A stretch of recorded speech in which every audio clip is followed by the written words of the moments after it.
Morning, everyone. This Township of Selwyn Special Council meeting for Tuesday, June the 17th, 2025 will come to order.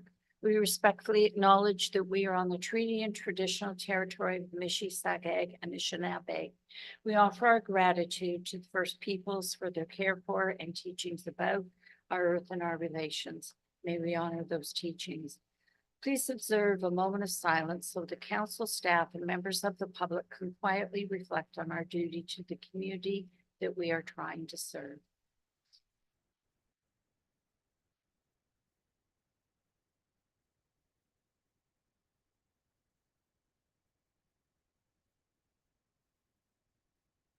Thank you. Members of the public, staff, presenters, and members of council, please be advised that meetings are broadcast and recorded and made available on the internet. I would ask that all comments, questions, and answers be directed through me as the chair. This includes the public, staff, and council members. Is there any declaration of pecuniary interest in the general nature thereof? Seeing none, please note that we have no minutes to look at. There's no questions for question period, Madam Clerk. No questions. Thank you. We will go to the reason for the meeting. Mr. Vance is going to talk about the asset management plan. Thank you. Great. Thank you, Madam Mayor. And thanks to council for setting aside some time today to hold a special meeting to consider the 2025 version of the asset management plan. We'll work through just a brief kind of PowerPoint presentation that just guides us through the report sections. And I'll try to pause at the end of each section if council has questions. Of course, if council has questions as they come up, then by all means, but I'll pause at the end of each section and maybe we can have any section questions there, and then we'll move on through the report. Of course, the management team, most of them is here to respond to any additional questions that we have. This clicker worked last time, but now it doesn't work.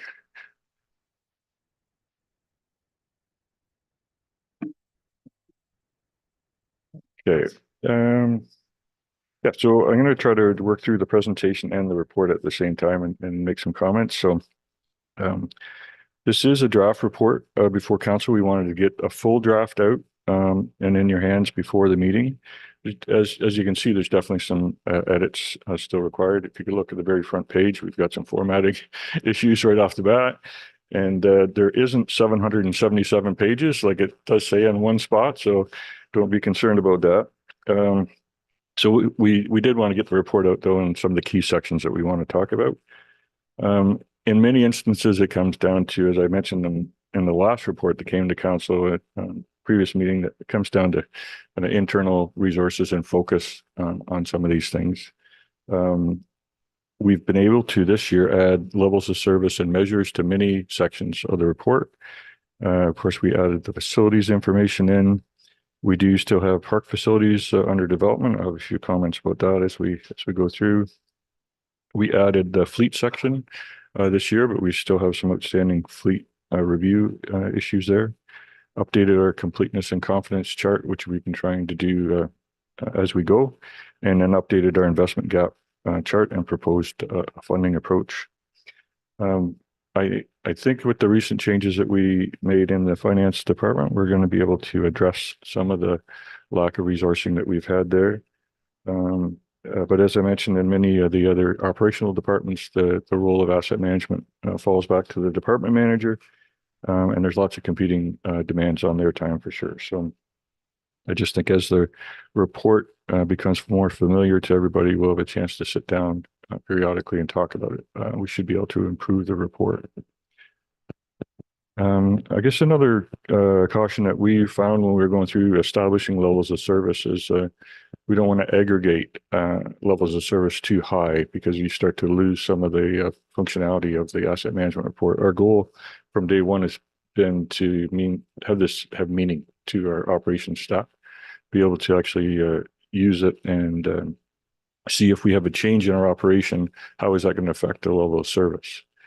And a really good webinar that I had sat through talked about water mains as an example of that. So if we had a high level of service on water mains, that just maybe so many breaks per kilometer. But every year I reported to council and said, great, we only had one break. Next year we only had one break. But when Adam and I would actually sit down and look at it, maybe those breaks were actually trunk water mains, which had a massive impact on our operation, significant impact on our ratepayers, things like that. So if you aggregate it at too high of a level, it doesn't really have meaning. So that's what we're trying to accomplish here. And so in some instances, that's why we've said, with this is still under development. We just kind of need to tweak that through and talk about it a little bit more. I mentioned the parks facility inventory. That was something that kind of came up when Mike and I had talked about facilities and generally how we were going to measure facilities. And then in the facility assessment report, it was very clear that that did not include park improvements and things like that. So if you look at, say, the Robert E. Young complex, some of the recent additions in the last decade in terms of workout equipment, playground equipment, different things like that. Courts, we've invested a lot in courts, different things. So Mike has worked with his staff, and we now have a fairly good inventory of that. We have to just review some of the costing, and that would be added in later this year as well into that facility section. And just as a reminder to, with respect to funding, we'll talk about funding later on, but the proposal there relates only really to the tax side of our equation. So we, of course, now approved budgets for Woodland Acres, water and sewer. We had a pretty good discussion about reserve levels there and how that comes along. In terms of our confidence level in our costings in water and sewer, that would be, I guess, the caution staff would put out is it's still fairly low. We need to have a really good look at our plants, pumps, logic control boards, things like that to try to take a look. So yes, we do have investment money there and we have reserves there, but the current replacement value there is still a little low in terms of our completeness. So we got to take a look at that too. And I guess just anecdotally, we work with Watson quite a bit on things like development charges. I know I've got a good rapport with Peter and Matt just to be able to happen to bump into them someplace to chat with them a little bit. And over the years, Peter had provided just a caution to me to say that overall he felt in reviewing our asset management plan and some of our other long-term plans that maybe our values were low in comparison to other municipalities. And so we've always tried to maybe err on the side of local costing as a GTA costing. But having said that, he's just looked at a lot of plans across the province and he said, I'm a little concerned some of your costs are low. And that came up when we were looking at the development charges review. So just some of those opening comments before we get into the meat of the issue here. And as I mentioned, just we're here to have a good discussion and dialogue today and hopefully move the plan forward to the next step. I'll always try to take a look at where we are in terms of the cycle of everything. And this is in our plan. So we started out, actually I was chatting with Kira, our new deputy treasurer this week, and she was looking at some of the points in the plan and says, hey, this starts back in 2013. Well, it actually did with the Liberal government's version of it. And so we had started to work on it way back then.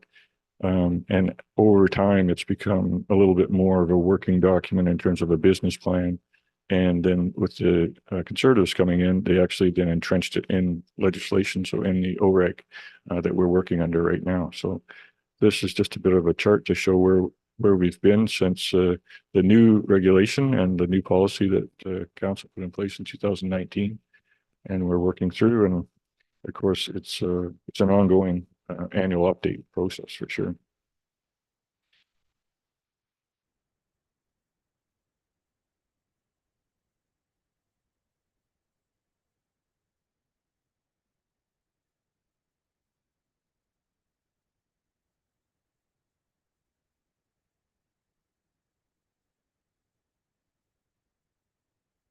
Yeah. He does have a heart. Confirmed.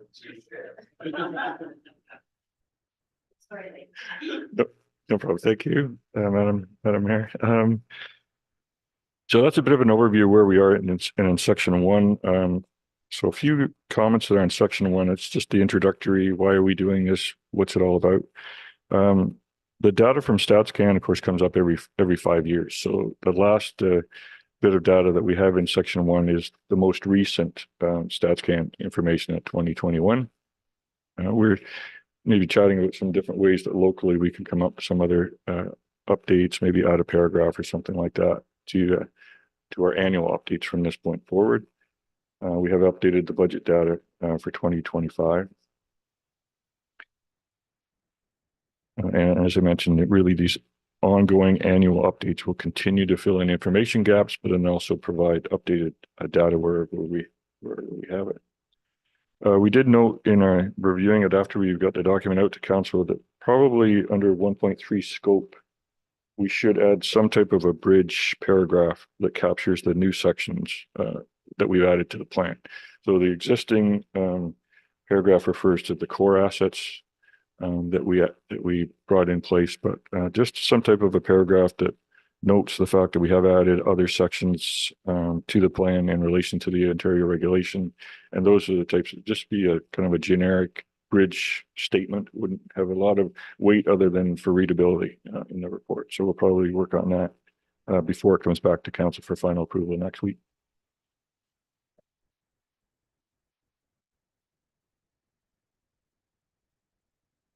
Mayor, so just the statistics scanner stuff that you have here.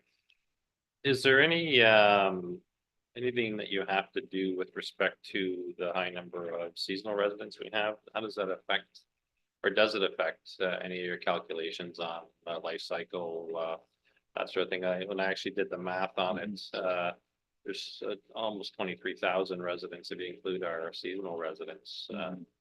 Does that impact any of the decision making around assets and stuff like that? It definitely does in terms of when you look at some of the stats, like Adam would have regard for rideability of the roads. And of course, this only covers our assets. Quite often comments that we'll hear are individuals living on a private road, but then we have to remind them that to get to that private road, there's a county road, there's a township road, all those types of things as well. So definitely the probably average annual daily traffic flows that we get in our roads needs study, that'd be a good example of where seasonality affects that for sure. Yeah. Okay. Thank you. Yeah. Okay, so maybe just move on into the other sections of the report. We'll just work through those as we go. And the first one is one of our core assets and roads, and it's definitely one of our bigger assets in terms of value. So we've got a few different slides here to talk about our roads network. So on the network itself, of the roads, we're relying on our roads needs study. It's the last one was 2022. Next study won't be up until 2027.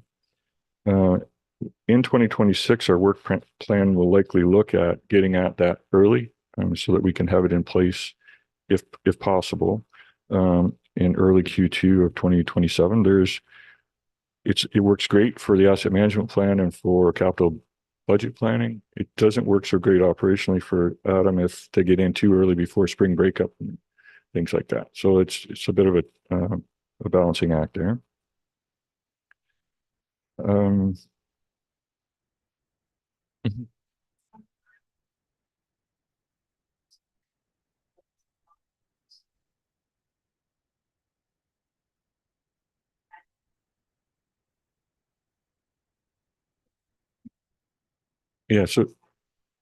So thanks, Madam Mayor. That's definitely one of those things that, and it's just been our process here. We typically put together as part of the work plan in the fall. These are our list of roads that we're going to try to accomplish. From a capital perspective, we're fairly consistent with moving those forward because they've reached a point in their life where if it's an urban road, we're also going to do underground repairs and things like that as well. If it's a rural road, then at that point, we've probably figured out that the road base is in rough shape or it needs some drainage improvements, things like that. On the road resurfacing side, that's where the changes come. And I might get Adam to speak to that a little bit, but we typically have our list that we put out in the fall, and then he and his staff look at it in the spring. And then those changes are made, but I'm sure if Adam wants to add any comments to that. Yeah, through you, Madam Mayor. No, I think Lane hit the nail on the head. So we would assess those roads in the fall, put together a service treatment list and our capital list. It would be based off some of the roads need study, but it'd also be qualitative observations that our operations staff have mentioned or observed. The roads need studies, kind of a snapshot in time, right? So we're monitoring the roads on a continual basis. So we'll make that assessment in the fall. Budget gets approved in February, and then in the springtime, after spring breakup, we'll kind of evaluate as well and see where we're sitting, because some of those roads, even this year, will get shuffled around based on spring breakup. Just a reminder to council and staff to turn on your mics when you're speaking. Thanks.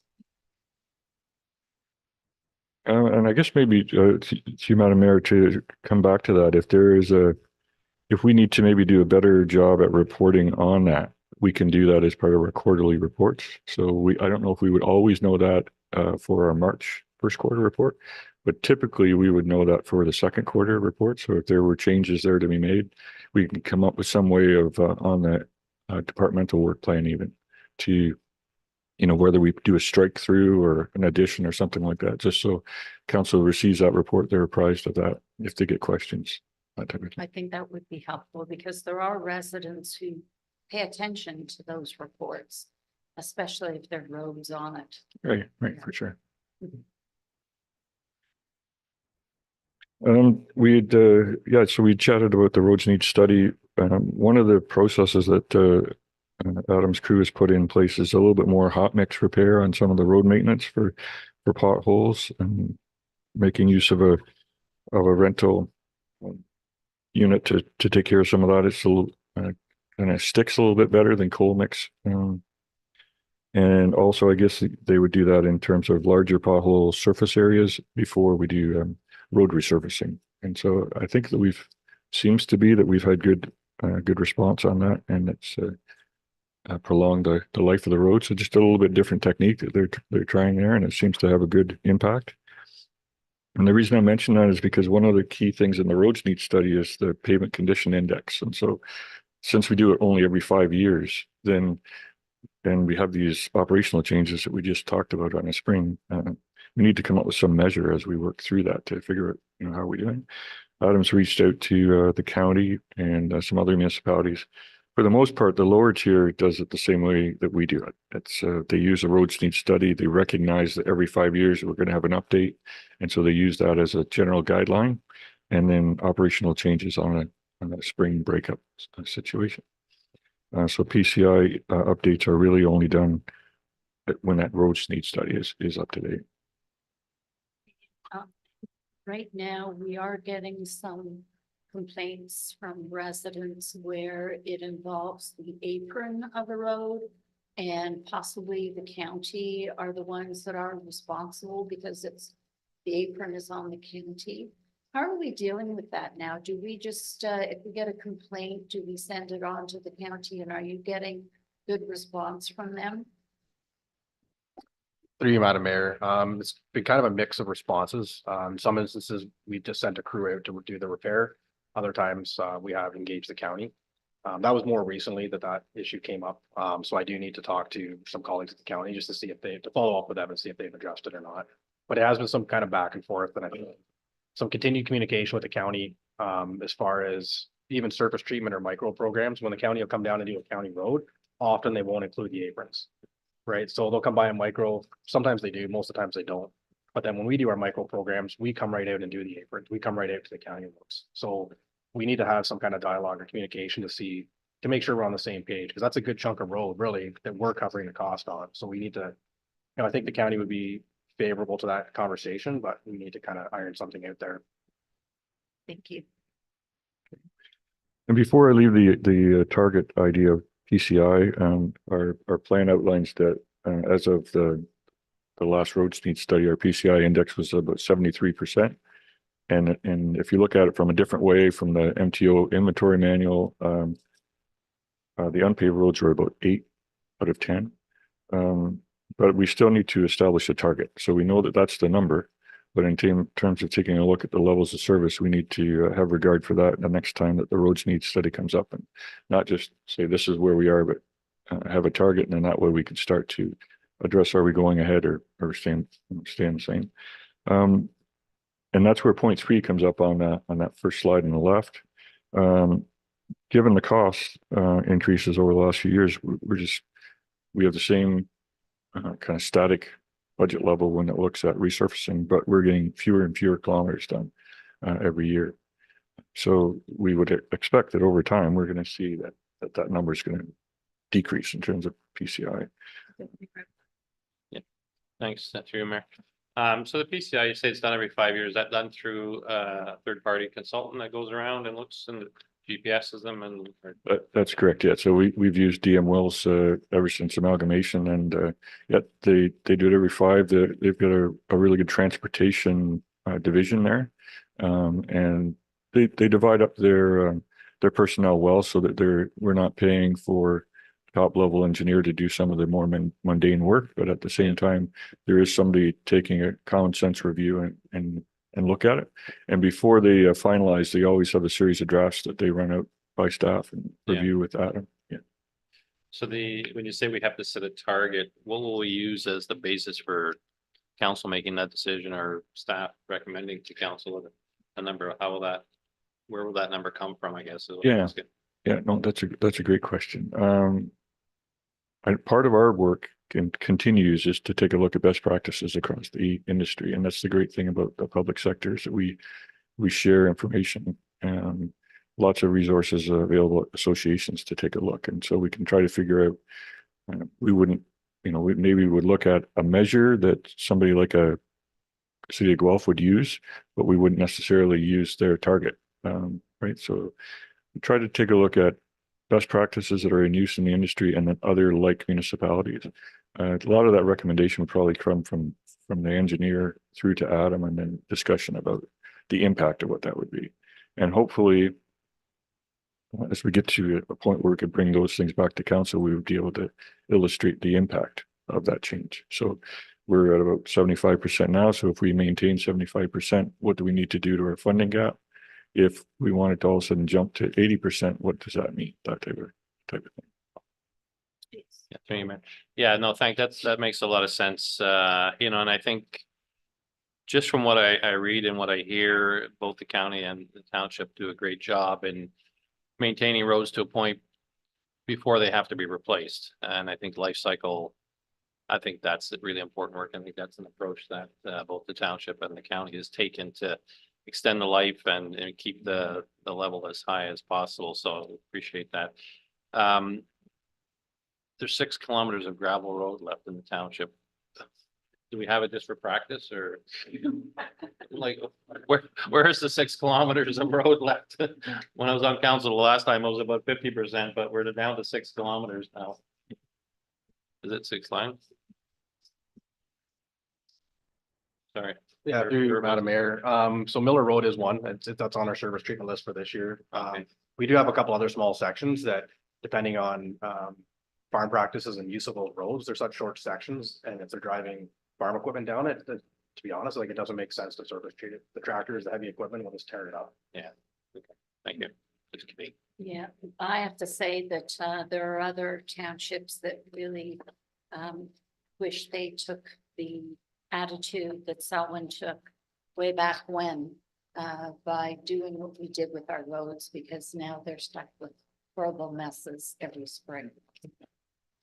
So kudos to everybody, from years and years ago, going back all the way to who was our roads guy way back when. Well, I think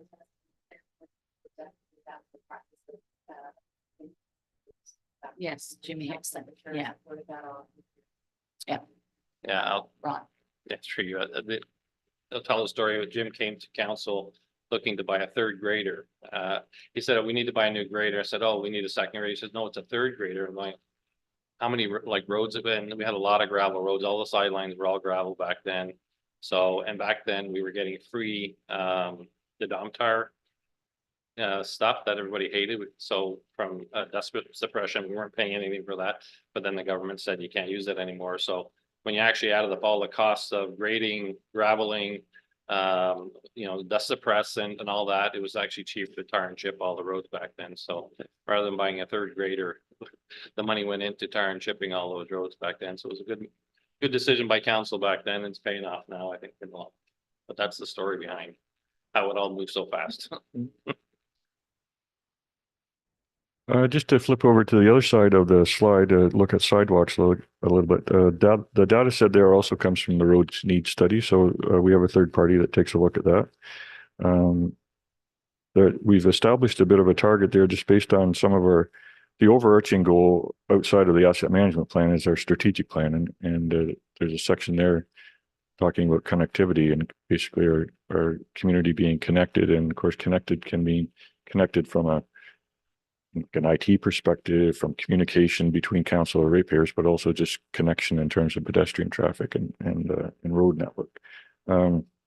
So we've established a target level of having 0 for sidewalks.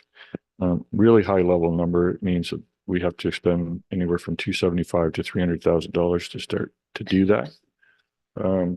And then if you go through that section, you'll be able to see what we're talking about in terms of what is a poor sidewalk. So typically on the annual inspections, if you have some heaving of sections, then they have to go out and grind it, maybe add asphalt.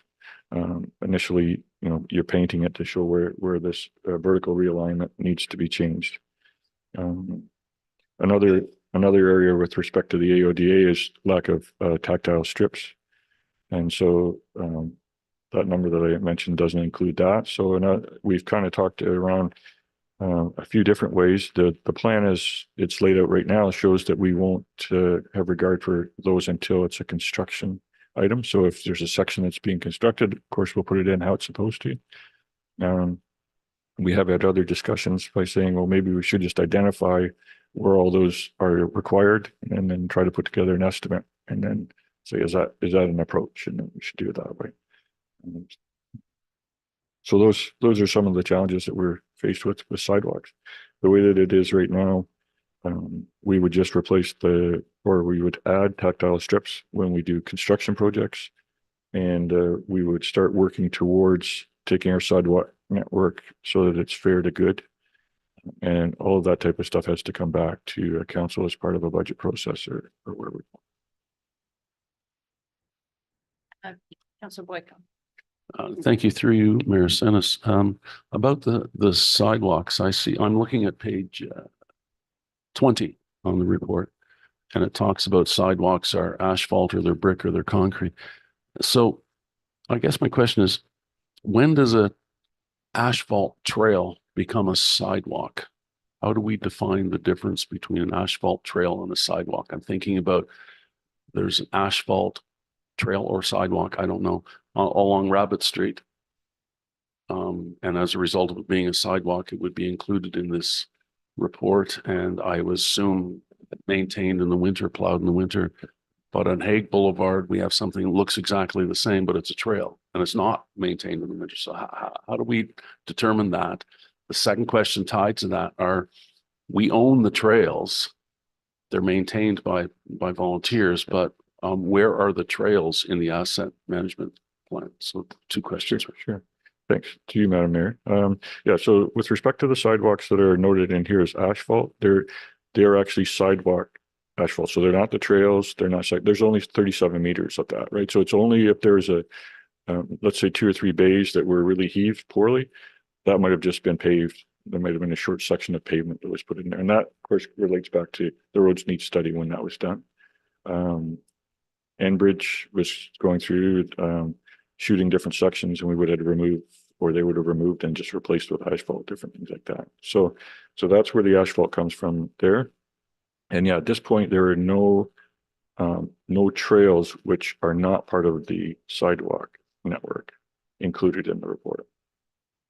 Yeah, so that's another one of those areas where we would take a look at it, and like Lakefield's probably got 6 kilometers. We look at different sections of it and say, okay, this isn't captured anywhere.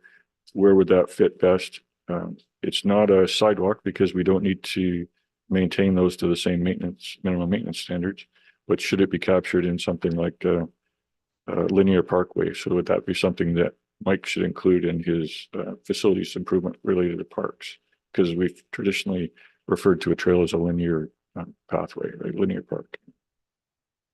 So that the trail is definitely not included at this point in time, and any asphalt reference here is just in the sidewalk network where it isn't actually concrete right now. So, do other municipalities show trails in their asset management plans? Are you aware of them? Yeah, through you, Madam Mayor, there would be some of the ones that have been in the business a long time. I would anticipate that Guelph probably would, City of Burlington, different areas like that. And it just becomes, it gets to a point where you have to take a look at that asset and say, are we going to need to do some maintenance on it, and what type of investment should we do over the longer term? So yeah, if you start to look at the trail in Lakefield, for instance, it's 25 years old now. So yeah, let's start take a look at that. But that's one of those areas that maybe between Adam and Mike and I, we can take a look at, and I wouldn't say it would fall under the sidewalk assets, but maybe under Mike's asset area. We'll take a look. John was first. Yes. Oh, okay. Yeah, thank you, Mayor. You know, I think when, you know, you looked at our strategic plan and recreation trails, and that were a very high priority in the top 5. And, you know, we're trying to support active transportation as well. So I think trails definitely need to be part of asset management at some point, and to some degree, and maybe not all trails, but certainly if we're going to promote accessibility, active transportation in the community, I think they need to be included moving forward. I think it's something that the time has come. Yeah. Councillor Cool. Through you, can I make a suggestion? And I'll just put on the table. It's a question suggestion because I don't know what the answer would be, but the regulation itself has all these definitions. And so I'm wondering if we put those definitions into the asset management plan for clarity and transparency, but also like the regulation updates. And I don't know how, I'm not familiar with this piece of regulation itself, but I know when it updates, proponents are told there's been an update, but it's on you to update your materials to reflect it. So my inkling is if we include the definitions, then it's kind of on us to be transparent that we're aligning with those and adjusting as needed. But I'm also suggesting too that like we could, outside of the province's definitions, we could include trails, or we can include that, which makes it distinct to us. I don't know if that's going to cause any issues for us maintaining it every year or updating it, the asset management plan itself. But I know like when I've worked with proponents on regulations, anytime we update it, they're like, why didn't you tell us? And we're like, we did, you know, it's on you to do it. So that's my suggestion. Councillor Henry. Thank you, through you, Mayor Senes. Echoing what Councillor Koulos was just mentioning about including definitions in this. My question and comments regarding the roads and our road network. It was the reflectivity of our signs that brought this to my attention.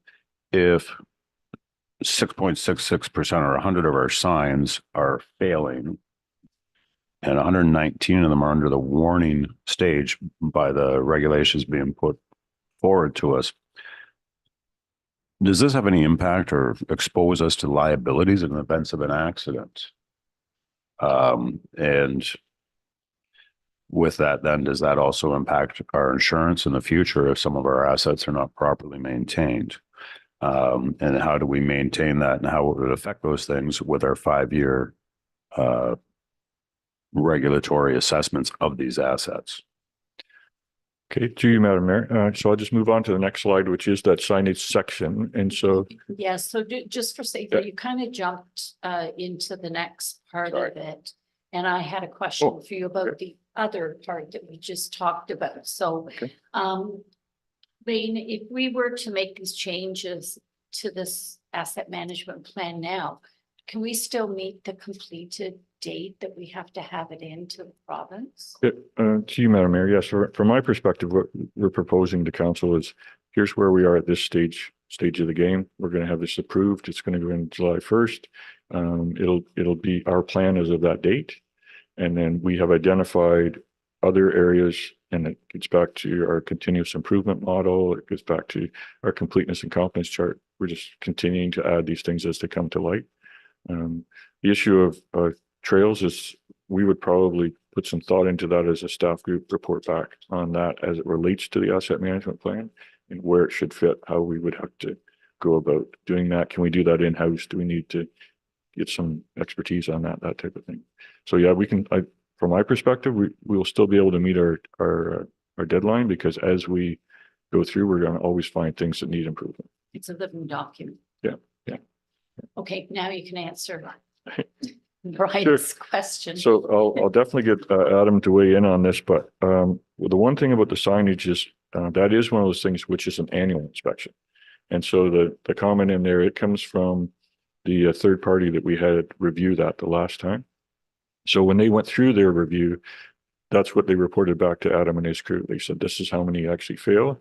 That automatically puts us into a point where we need to react to that, and we need to start a replacement schedule. And how do we do that? And how is that documented? And so we are working through that from an internal perspective. How do we track that? But I'll maybe get Adam to speak to how his department responds to that report, and then how that practice actually puts us in good stead that we are doing, active inspection and response.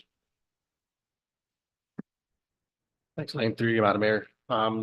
So yeah, our annual sign inspection does generate a pretty healthy list of signs that may be deficient or need some attention. So we'll look at that on an annual basis. We'll create a work order for those signs, and through the year we'll go and replace it.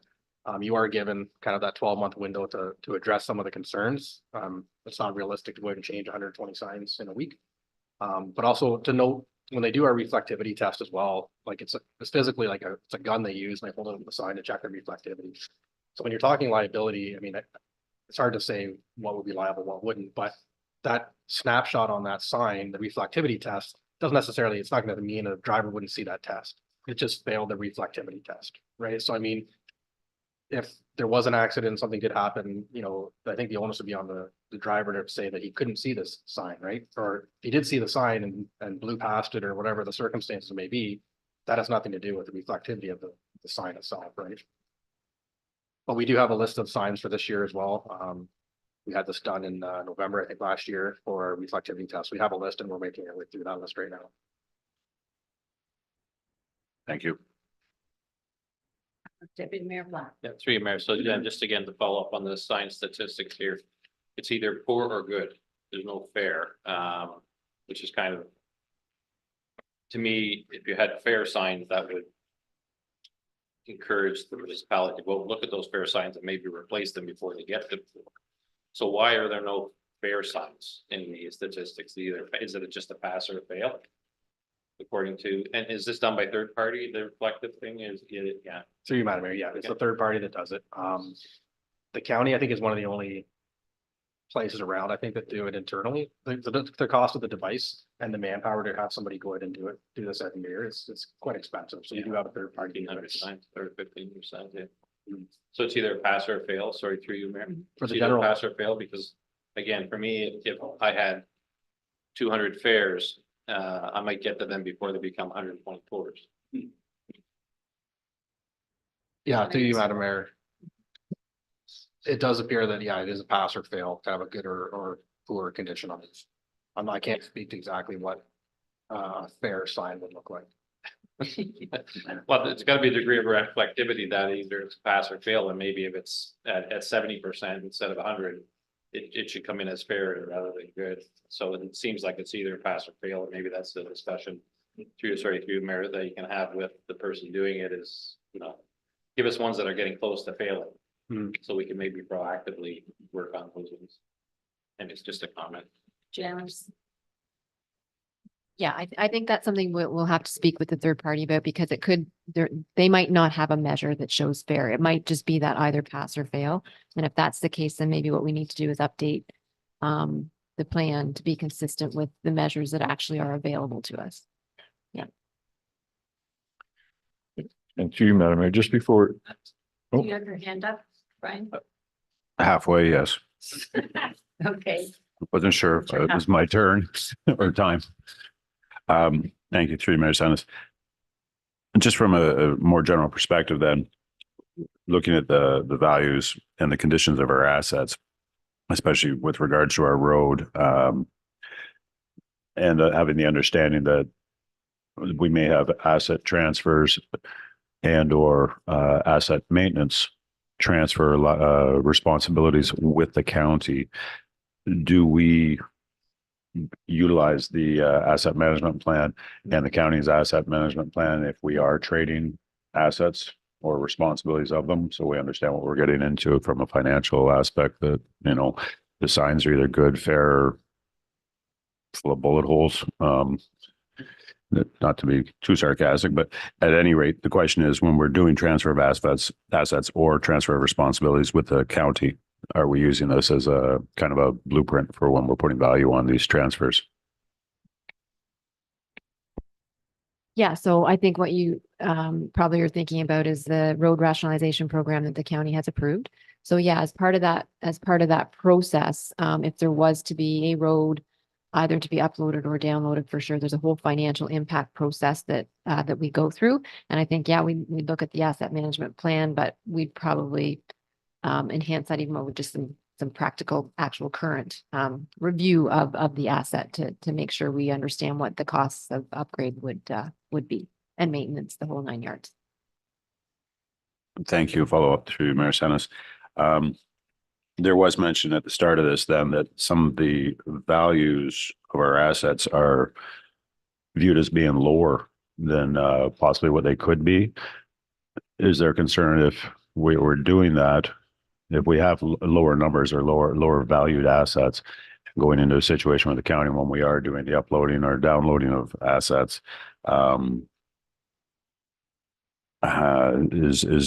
do we see it necessary then that we should be making sure our asset numbers are more accurate based upon the outside guidance? And do we have to obviously cautionary with inflating these values?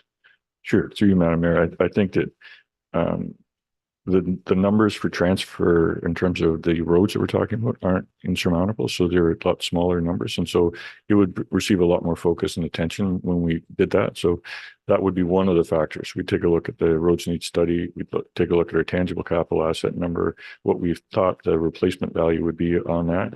And I do know that the county's got good stats on there. So we'd probably have a lot more focused view of that to make sure we wouldn't just rely on kind of something that had a low confidence rating. Thank you. Oh, okay. We just want to make sure we're not church ourselves. And definitely when you look at the various charts that are included throughout signage, there's a lot of different factors too. So retroreflectivity is one, condition of the sign, whether it's faded, whether it's scratched, condition of the post that it's on, whether it's crooked, is it on a post? The other maintenance item is the constant review on road patrol to make sure that brush is cut back so that it's visible, those types of things. So, but with respect to council's comments, we definitely have a chat with our third party there just to see if there's some way that we can get a little bit better breakdown of some of these things. I think the pass fail is a little bit more specific to retroreflectivity, whereas the basic sign condition, we should have that third measure that's in there somehow.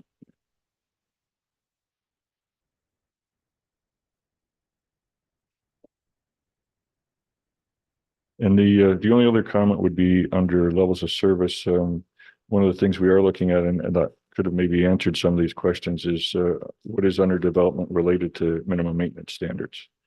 And that, I guess, would relate to Adam's comment about response time and how much time do we have to respond to these. What does minimum maintenance standard say? And then we want to maybe respond in a quicker fashion than that. But that's definitely something we're taking a look at.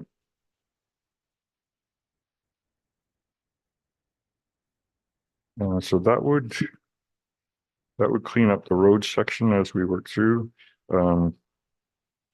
The street, I'm sorry, I should just go back to the last slide. There's streetlights. that's been before council a couple of times.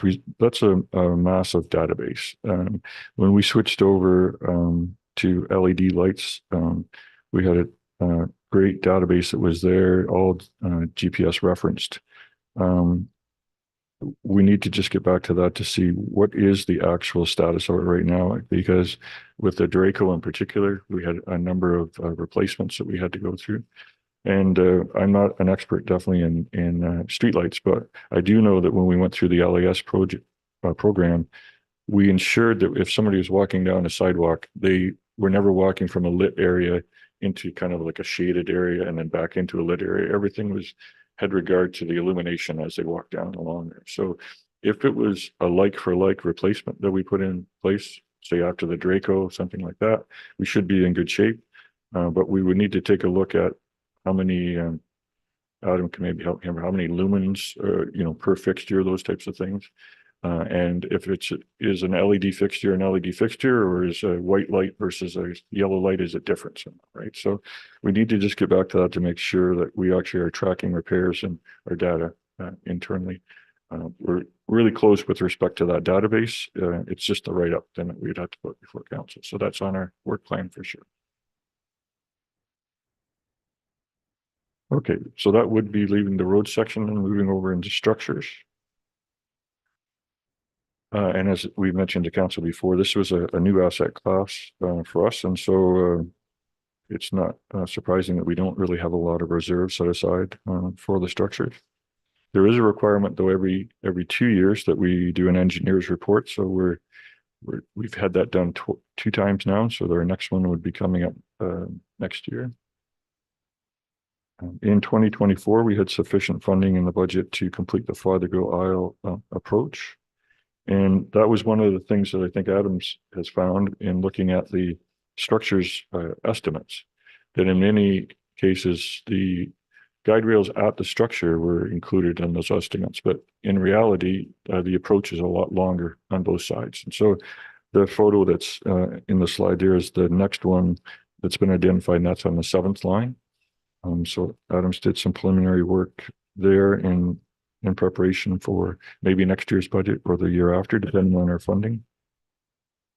But I think overall, we need to ensure that the costs which are in structures include the practical approach, not just those guideposts, which are 3 or 4 feet either side of the structure somehow. So it's how we're going to repair it. So that's what we're taking a look at now. I'm not sure, Adam, you've been out to the 7th line, if there are any kind of anecdotal information you want to provide to council. Thanks, Lane, through you, Madam Mayor. I think to Lane's point, there's maybe a conversation we have with the consultant as well when they're doing the structure assessments. Like they do identify the roadside hazards that are deemed immediately adjacent to the structures, but they really don't look at the span of what could potentially be a roadside hazard.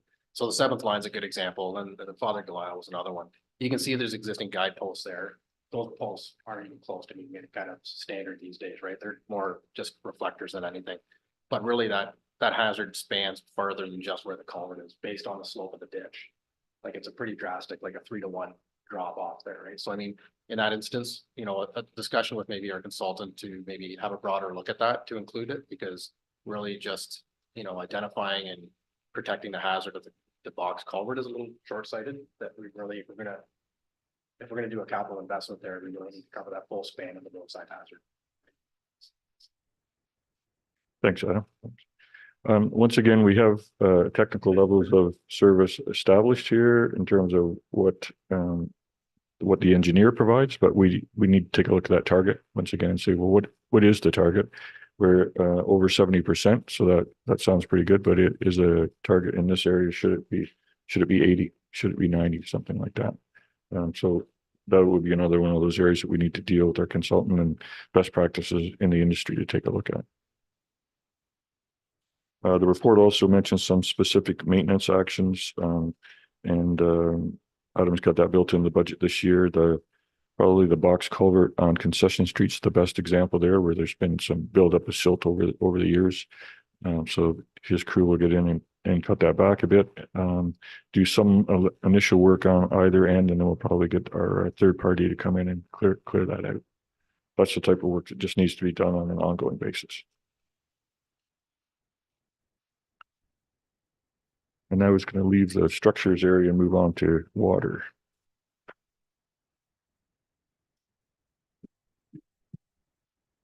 So already mentioned, water is definitely one of those areas that we need to get some good costing in our plant.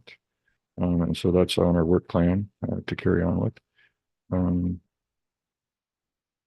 The bit of a challenge here when looking at our investment and the investment gap is that we take a look at the amount of money that's built into the budget, and then we take a look at that and say, is that sufficient for the next 10 years?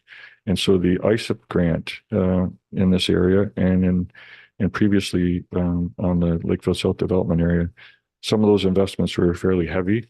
And so it looks like we're really investing well in those areas, but in fact, the ISIP grant is 66%, I think, or something like that. So there's an outside funding source that we can't rely on all the time for sure. So that's just a caution. But I would say we know what we have to do with respect to our replacement costs there. And the other is that in water and sewer, that's one of those areas that we probably have the best 5-year plan of all of our assets. And Adam is working with Alex on that to renew that, and then also bring it in line with the roads need study as well. So 2 areas that really large investments, and the caution there, we want, once again, to Councillor Henry's point is, do we need to have some expertise in there to update those values? And we think we do. So we're taking a look at that moving forward. Yeah, I'm not sure, Adam, if you had any comments on the water section that you want to include. I didn't have anything over here. No. Do you want to mention something about the standpipe?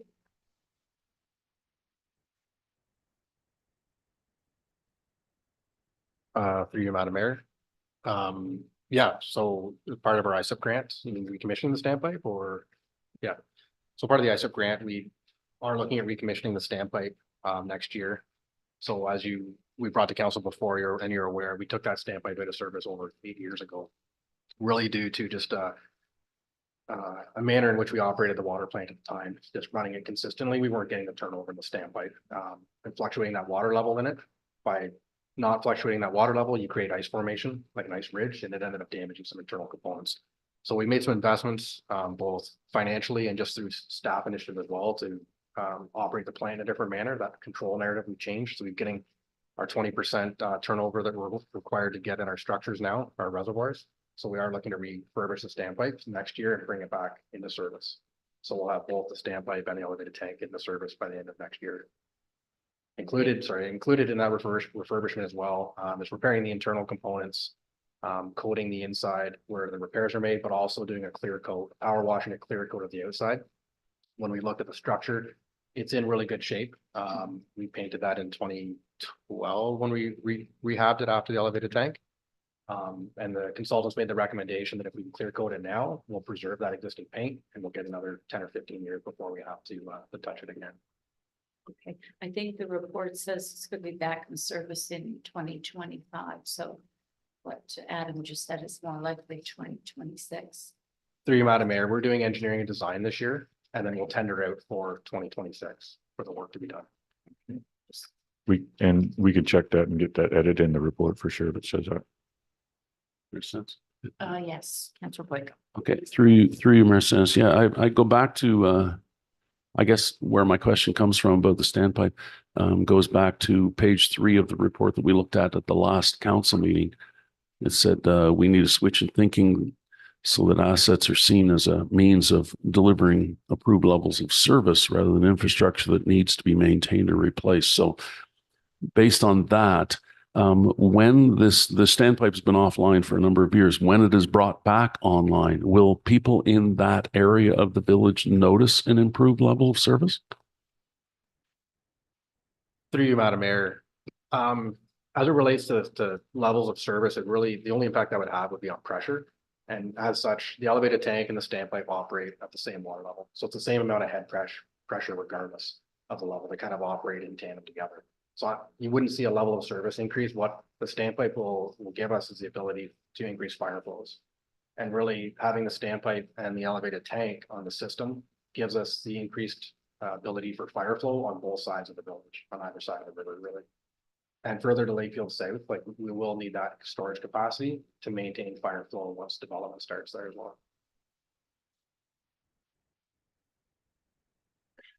Okay, so with those comments, I don't have anything else on water, and we will, I found where that was, Madam Mayor, so we'll make that edit in the report for sure. On to wastewater. So once again, an area that's pretty heavy in terms of inventory, in terms of linear infrastructure, pumps, things like that. So we need to do a little bit more work there in our costing and ensure that that's as up to date as possible. Just outlined on the graph, or a little bit of a graphic there on the slide as to our next major investment, which would be a secondary river crossing at the George Street pumping station. And so that's one possible directional drilling method that Adam was able to find me to illustrate to council how that would happen.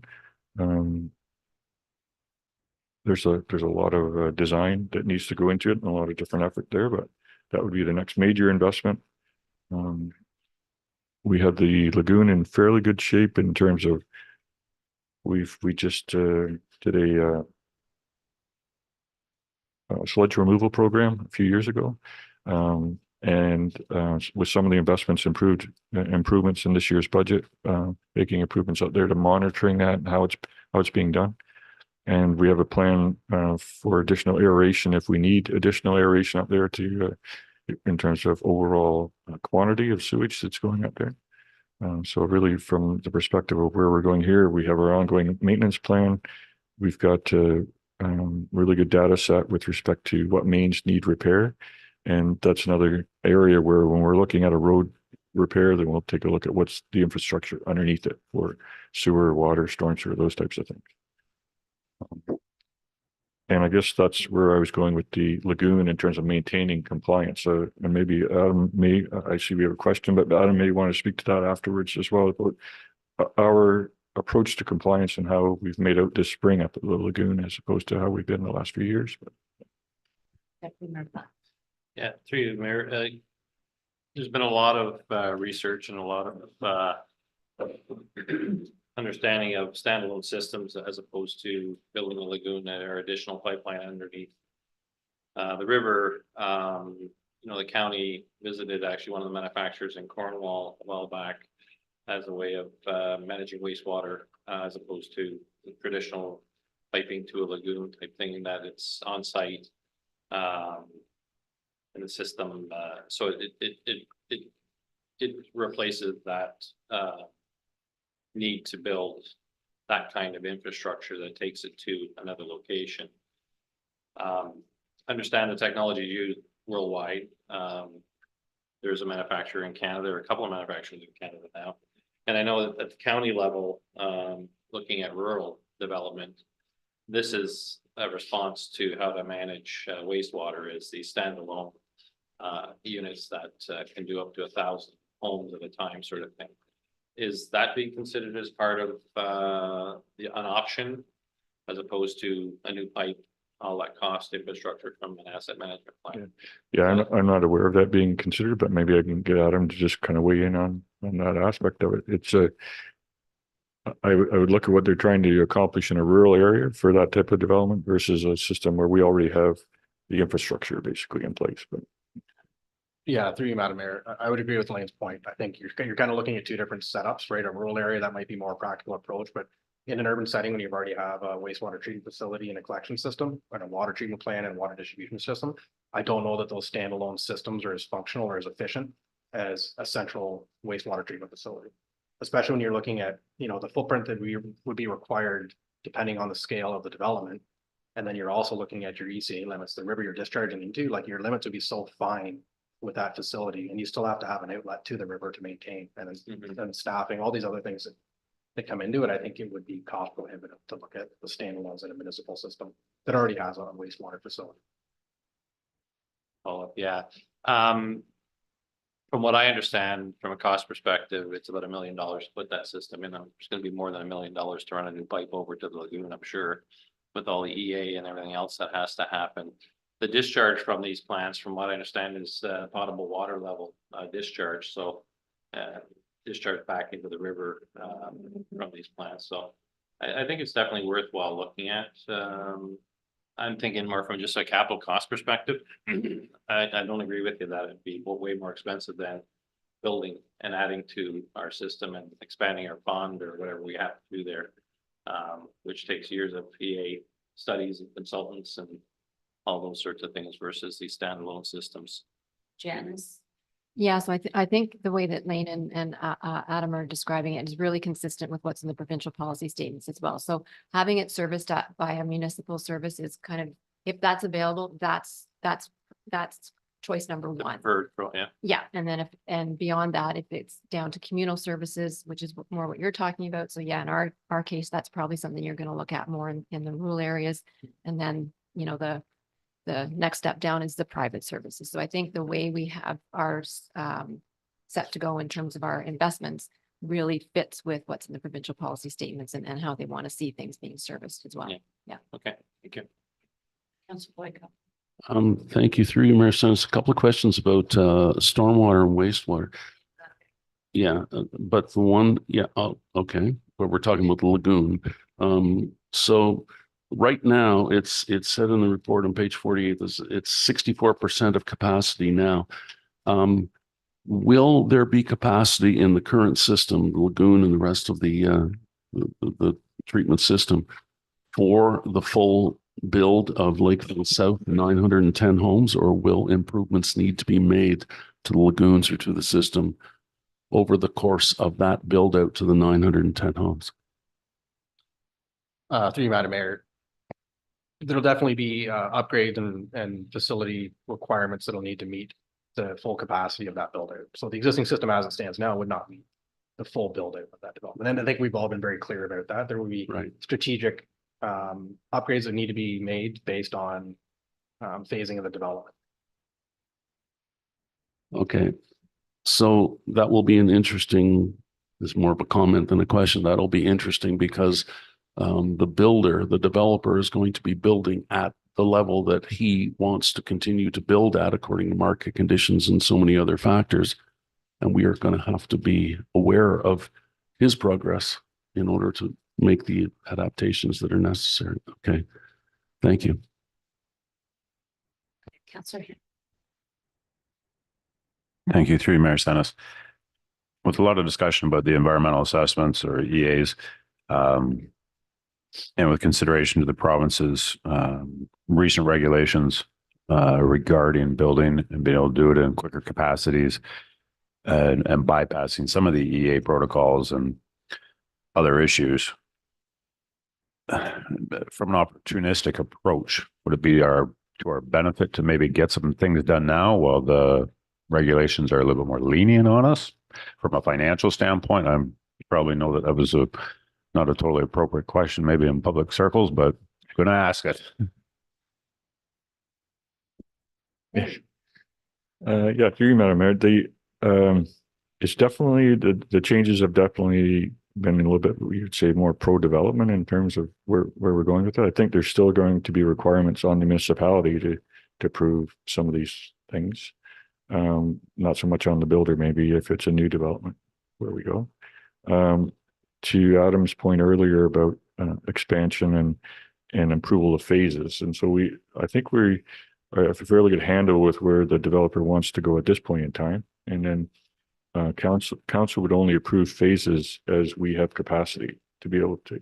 So we have a layout in our development charges study that shows when we need to make some of these investments and how much the developer would need to pay through a development charge and how much would benefit existing ratepayers. So the development charge has been outlined in such a way that it does keep up with the development in Lakefield South. It's just that we need to kind of be in lockstep with the developer as they're looking ahead. So yeah, we've maybe approved phase one, but we know that they want to get going at phase two 2 years from now. So we've got to be ahead of that circle. We want to make sure that we don't get to a point where we have to delay a phase of development because we don't have capacity. And it's a challenge for sure, but it's something that we've just got to have our infrastructure folks working with our planning folks. And before we get a report to council, that's why it goes through management team and Janice has a look at it to say, maybe you folks should talk a little bit more. Adam may have an additional comment on that. Through you, Madam Mayor.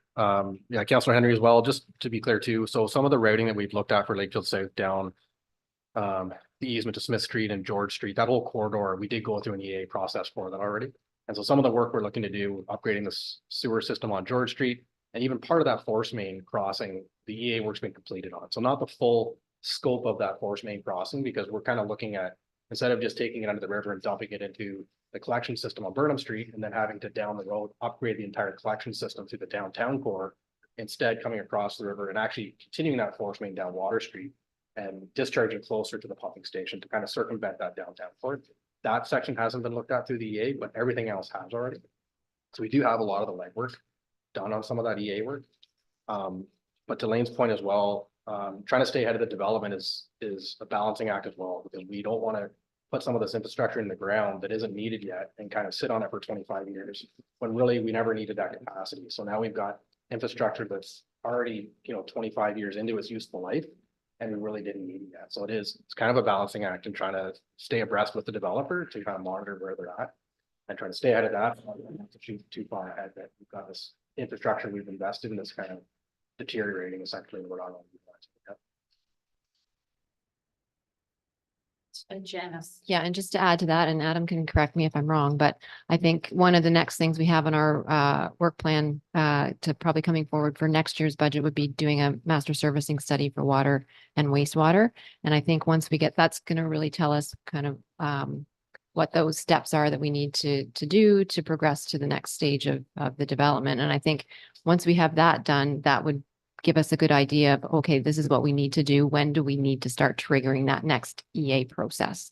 So that to me, that's the way we would work through that, if that makes sense. Yeah, through you, Madam Mayor, exactly. We do have a series of studies and reports that do kind of outline what upgrades are required, but we're really looking to do some master plan that really consolidates all these smaller reports and really lays it out based on development. 200 units, we need to do this at the water plant, and we need to do this in the sewage system. So yeah, we have a series of small studies that really we've been utilizing to talk with the developer. We know where we're at and we know what we need to do, but having a master plan that really pulls all that information together into one document, it would be helpful. So that's what we're looking at for next year, and doing the same for water as well. Okay, so I'll move on to stormwater. And over the last several years, Adam's been working with the contractor there to get our stormwater management system cameraed and condition rating on it. So we're just looking at that data set and the maintenance that would be required. We don't have any major dollars in the 2025 budget. We'll take a look at 2026 and see if there's anything in addition to any roads that we would be doing, any urban roads. And I don't think we've got a full report back yet on our stormwater management CCTV work from the consultant. Yeah. Yeah, through you, Madam Mayor. We have a partial report with what we have to date, but there are still some outstanding sections that, as Lane discussed, we'll work with the county on and maybe look at 2026 to try to finish that report. So I would say there generally that's just another area of improvement for us at management plan. But our data sets, I don't know. I think the last time we looked at something like 90% complete. I think so. We're starting to really have a good handle on what's under the ground, under their different roads in different spots of the township. That question. I recognize that there are private stormwater ponds in the township. I know they wouldn't be in our asset management plan, but do we have a list of them all, where they are? And do those stormwater ponds, when they're put in, have to be properly managed by whoever has them? Yeah. So there was a recent upgrade or update from the Ministry of Environment to the MECP, and we had to do quite a bit of work to get our stormwater management ponds on a list and overall layout and on like a GPS system, that type of thing. Council would be aware in any subdivisions or planning condominiums, things like that, that stormwater is a key section that they have to take a look at. And it's reviewed not only by our peer reviewers, but also then when it actually gets on the ground, it's Orca that takes a look at that and has been delegated that authority. So Adam and I have had a discussion about that. And my question to Adam was, can we actually just look at that on a map someplace, and then we would have a color that would be, here's the publicly owned ones in our township, and then here are the privately owned ones that were maybe managed and by either a developer or the actual property owners group, or a private or a common element condominium, for instance, and who would be responsible for that. Right. So Adam and I had that discussion. Maybe you could just go through what we chatted about in terms of our process and Orca's process. Yeah, through you, Madam Mayor. Thanks, Lane. Yeah, it's an interesting conversation to have because when the developers build the stormwater management ponds, Orca does the peer review or does the review of those on behalf of the MECP to make sure quality and quantity controls are in place. Once that is constructed, it's really the onus of the private owner then to register that stormwater facility with the Ministry of the Environment. So that onus is on the private landowner to register that, and really the MECP is the enforcement mechanism that would monitor that to ensure compliance with quality and quantity controls are met for the life cycle of that asset. But really, that would be a private asset, and that would be the responsibility of the private landowner to register that with the ministry. Okay. So there's my concern is some of them might end up flowing into the lake or the river, and it affects our water. So it seems to me if they're private, once the development's done, we kind of are in a crapshoot as to, is it being kept up? Yeah, through you, Madam Mayor, I would encourage you, if there are concerns, then to reach out to the Ministry of the Environment. Because they're really the enforcement mechanism that would address those concerns. We really wouldn't have jurisdiction to look at private stormwater facilities and really speak to their effectiveness, that they're maintaining the design criteria. That's really an MECP enforcement thing. Okay, would the local conservation authority be involved? They peer reviewed them in the first place. Do they inspect them? Is that part of the system or no? Through you, Madam Mayor, I couldn't speak to whether they would do ongoing inspections of them. I think once it's complete and it's commissioned and signed off by the engineer, then again, it'd be up to the private owner to register with the ministry, and the ministry would be the enforcement mechanism that would do inspections. I'm not sure if the ministry does active inspections or if it's complaint based, to be fair. I'm scared. Okay. That's you, Madam Mayor. That is in our conversations that we had, that it's interesting that isn't actually a condition that's placed on it by in this instance, I guess it would be Orca, given the fact that they are doing it on behalf of the MECP, right? So it's being peer reviewed by them. They're outlining what needs to happen in the review of the subdivision agreement or the condominium agreement. Our staff would have regard for what Orca said, and before we ever approved it or brought it to council to say, okay, that's met that criteria. But there should be the onus then that somehow that gets registered with the MECP, because if they don't know about it, then there's no way they can necessarily enforce it, right? So the map that I was looking for, then Adam and I were talking about to say, well, where are these? They wouldn't necessarily even be on a map if they weren't registered in the first place. Councillor Cool's first. Thank you, through you. I just want to point something out because this actually might be a delegation for Roma. So under the new majority government, they put conservation authorities under MECP. So they might actually be in the process of streamlining what's going on now. I have no idea. I'm not part of that. I don't know what that looks like, but it's been such a short period that might actually be something that's happening right now that we're not aware of. But if it's not, this is something that could be brought to the attention from a municipality to the province through a delegation, because they want to see that streamlining happening. So just flagging that. Deputy Mayor Black. Yeah, just to build on what Councillor Coolidge is saying through Mayor. I think there might be a difference with Orca with respect to stormwater management ponds versus EP areas. I think they would respond to a complaint that an EP area isn't being maintained properly or is somebody's been digging in it or something like that, where the EP area is the stormwater management area for property. I think Orca would probably respond to that, but a functional dug stormwater management pond, I think again would have to go through the ministry as far as any review, but I think Orca would respond to EP areas that are not functioning properly. Thank you. Chief. Through you, Madam Mayor. So we have in the past, when something has come up, then it's on a private property, a stormwater management pond, we've put the odd hydrant in. And it's pretty well been up to us just to go check that hydrant because you always got that backflow of sand and everything else comes in. And for instance, Central Smith was one, and a massive pond there and a great firefighting water. It took us 10 years for them to get to finally clean it out because we could not use it at all. Is that within 4 years, the silt, that much silt has come back in, so.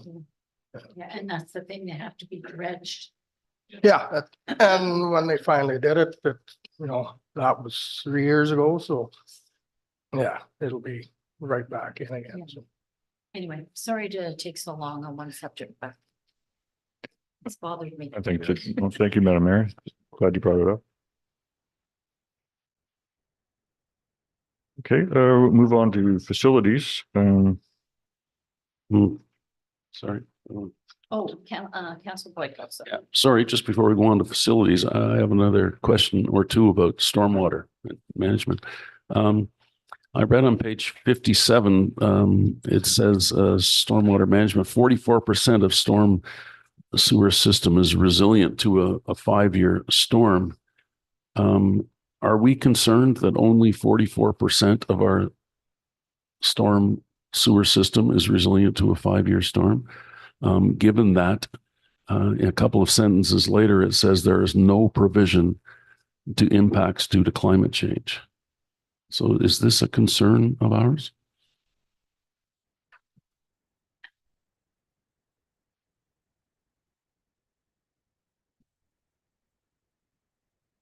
Through you, Madam Mayor. Yeah, it's a tough one. I think we look at the flooding events we've had in the past, I think would also be an indicator on the resiliency of our stormwater system. So we haven't had a lot of areas that we have seen that excess flooding come back up. We're really limited in some areas, in the urban areas with, well, Bridgenorth isn't as bad, but Lakefield's a low-lying area. So our storm sewer systems only, can only discharge, as high as the river level. So I mean, if the river level's up just below the shoreline, I mean, that's impacting a good portion of the storm sewer system. It's pretty hard to mitigate that, right? Like the elevations are the elevation in the downtown core. We can't really mitigate that without some drastic changes downtown.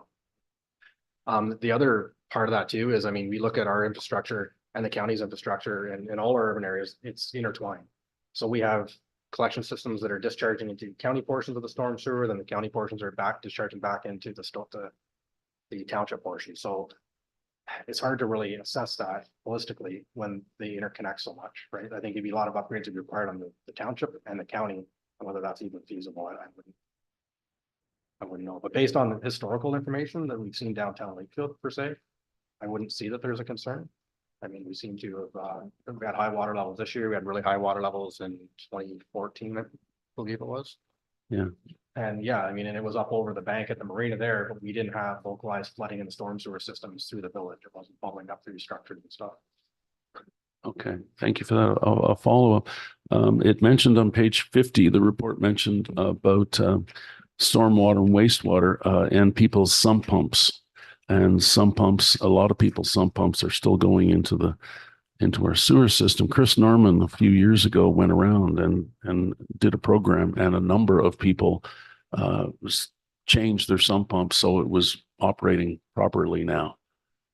But I think we all know there are many people in Lakefield who still have their sump pump going in. So is this a program that might come back in order to help our wastewater system by getting people's sump pumps put out of their house the way it should happen? Through you, Madam Mayor. Yeah, Chris Norman did a lot of good work on that program, and we did have a lot of people that were reconnected and discharged outside and disconnected off the sanitary system. It is on my work plan to address the sewer use bylaw, and really that would be the enforcement mechanism we have for those cross connections. we do have enforcement available now, but having a tool in there that's, I think Lane and I talked about just something as simple as, doubling your sewer bill or something like that, until you've alleviated that connection, as opposed to issuing an offense and maybe having to go to court over it. But we do have an active infiltration program as well, which is just as impactful as disconnecting those sump pumps. So we do assess the sanitary system when we try to do spot repairs and reduce the amount of infiltration we have on our sanitary system, because during those wet months in the spring and stuff, we'll see like a 200% increase in flows Yeah. to our pumping station just from groundwater infiltration. Right. So it is a very active ongoing thing. Okay, thank you. I have one other question, if I could. It involves water, through Mayor Senes. Water main breaks. It mentions on page 43, the number of water main breaks that happen. When a water main break happens, it needs to be repaired, obviously, and then there's road repairs that need to happen too. Does this work come from reserves? Is it paid for out of reserves, or is it paid for through insurance? How is the work paid for when these water breaks inevitably happen? Sure. That's to you, Madam Mayor. Yeah, so we, at the township, we budget for 1 or 2 water main breaks, which would be a typical small break on a main. If we get into a larger break, something that has a lot of restoration, or one that we see water bubbling to the surface, but you've got to chase it to find out where the actual break is, and those come over our budget estimates, then it definitely comes out of reserve. So it goes into a major repair, and at that point, it would come out of reserve to offset that. Okay, we talk about water so much, I want to take a bio break. 5 minutes.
Years of the antiques too. That's like- All right, we're on to facilities.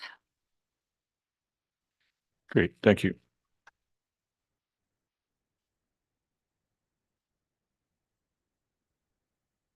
Okay, so in the facility area, our primary database there is the Facilities and Assessment Review.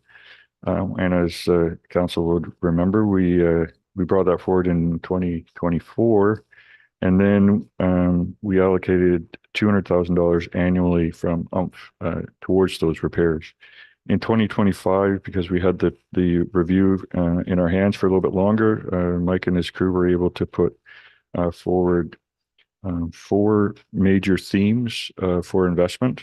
We actually increased our contribution to almost 250, I think, for in 2025.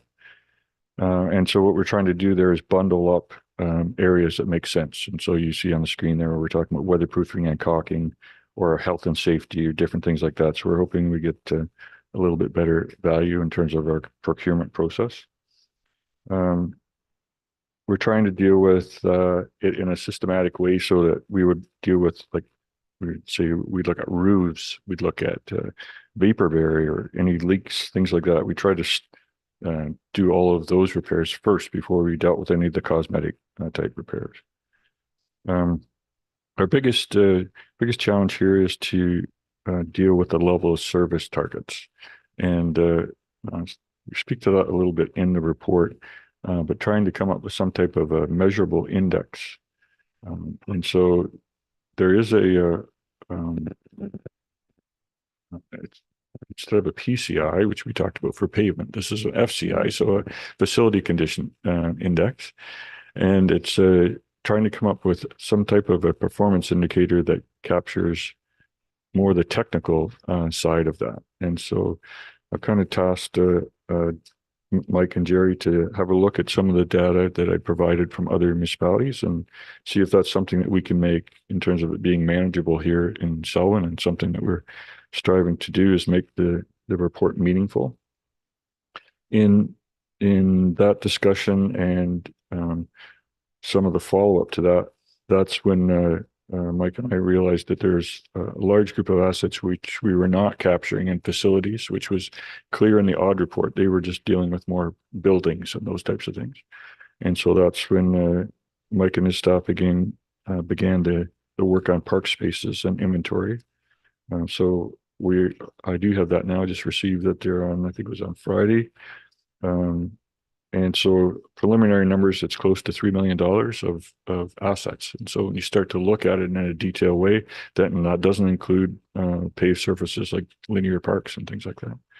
But that captures shade shelters and workout equipment, playgrounds, different things like that. So it isn't something that would warrant review in a facility review, but it is something that Mike was able to work with his staff and put together a fairly good inventory. So now we just need to work out the costing on that and get that incorporated into the plan as well. I don't think we'll be in a position to include that in the official 2025 plan that we'll be bringing forward next week, but we'd probably bring that forward in the fall to add that as a section as part of the capital asset process and capital budget planning.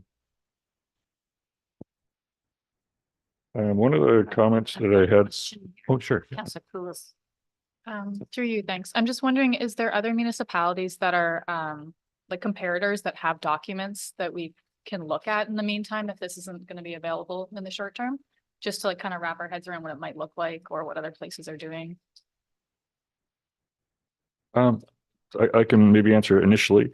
I can definitely circulate the database that Mike's put forward to council as part of the report that would be coming next week. So you at least have that as an attachment to take a look at the type of assets that we've identified. But in terms of where we go down the road, maybe I'll let Mike just speak to that. I don't know if he's had a chance to chat with his colleagues or not. Through you, Madam Mayor.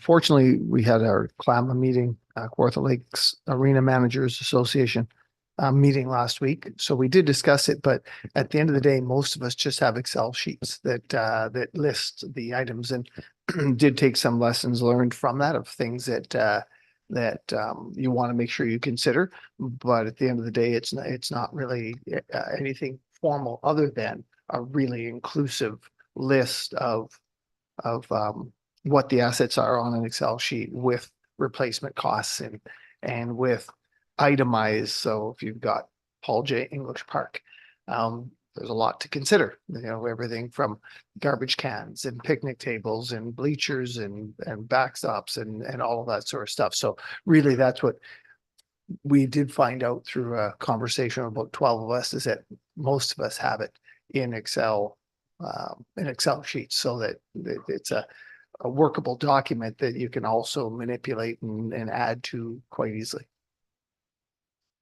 I'm just thinking with the accessible trails where we've gone through and we've identified the different features, like if there's a structure there or something, we're already mapping that. I'm just wondering down the road if that would be helpful to accommodate. And so my question is just wondering what other areas have done so far, but if they're not there yet, I guess I'm proposing mapping maybe be part of it in the future, like medium to long term. If I'm just thinking of staff coming in, whether there's a turnover or whether it's part of an accessible consideration of where things are or are not. I know that different people have different perspectives when they see an Excel sheet versus a map, knowing where it is. Maybe it's missing the next year. I don't know. Like a bench is gone. I don't know, but yeah. Through you, Madam Mayor, I think it's a very good comment. Certainly we have decent maps, but not that take advantage of pulling those two things together. And I don't mind reaching out to a few of the other municipalities to see if that's something that others have done. Certainly as the technology gets greater and greater, internally and available externally, there is the opportunity to really pull those things together. So it's not just, oh, we have 2 pavilions or 2 shade structures. We have them and they're located here with this sort of size and structure. Okay, to you, Madam Mayor, one of the comments too, just in the report on page 62, we put in an example of our GIS mapping. Question was a good one. So what does that color tell us? What is it? We know because it's 1310 center line. It's right here. It's this parcel of property. But maybe a bit of a legend just to outline, hey, this is a public sector versus residential property versus commercial property, something like that. So we can take a look at adding that. Definitely in our CGIS database, those colors would mean something, so that for the folks that are actually using the plan on a daily basis, we're aware of that. But for the plan for the public, we should include some type of a description or a key map along the way. I guess the last comment I wanted to just draw focus to page 65, the very last paragraph. We were trying to come up once again with a rule of thumb and some type of a target to say, I talked about those FCIs before, but how much should we invest in terms of a facility on an ongoing basis? And there's different measures that they look at annual capital investments as a percentage of overall current replacement value, things like that. So when does it make sense to invest versus when should you look at facility and say we're not investing anymore, that facility needs to be replaced, and those types of things. So once again, something that Mike and I have chatted about, and I've kind of tasked him and Jerry to take a look at it in terms of best practice. The comment about the GIS maps, I think we can definitely incorporate that into our community levels of service, where they are, and what that's something that the community would expect to be able to look on a map and see where are these things located. I think we've got that laid out on our GIS system and probably on the county's GIS system as well. But what amenities are available at those parks? That's the next step, I think, right? And then one of the other measures we're looking at is with respect to specific to playground equipment. Our staff have the ability to inspect playground equipment. And so what I was chatting about with Mike is this one of these pass fails as well? Or is there another measure that we can put in there somehow so that before we get to a playground that fails, we realize we have to invest some funds into it? And so that's another measure that's under review. I have a question with regards to playground equipment. There's fundraising going on to have some playground equipment in Ennismore. Once it's installed, will that then become an asset of the township? I understand that that's the case. Yes, yes, Madam Mayor.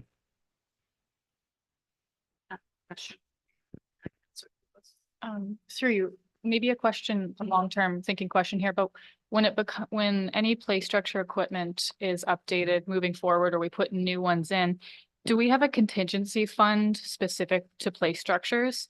And if so, what percentage might that be? And I'll give some backstory here, as I've been helping raise money for play structures at schools in Peterborough County and mainly in Peterborough. And the school boards are coming back to us saying, okay, you have to raise all this money. It's over hundreds of thousands of dollars. And then every school council then has to carry forward at least 10% every year in case that equipment has to be updated. And so I'm just wondering, what does that look like here? Is it a lower percentage that we should keep in mind, or is it going to be higher? I can maybe answer in terms of the real dollar values. I don't know the percentages, but on an annual basis, we do have a built-in $5,000 allocation to a playground equipment reserve. I think based on the values that I'm seeing from Mike on playground equipment, that we probably don't have sufficient reserves. But I'm not sure, Mike, if you have kind of a rule of thumb on that in the industry in terms of amounts we should be setting aside. Through you, Madam Mayor, I guess 10% is a little surprising because that would assume a 10-year replacement, which, that seems very aggressive. If we look at the Lakefield campground, I'm sure many people would think that stuff is quite new, that it just was put in. It's close to 30 years old, 27 years old, when in between 98 and 2000. So like it's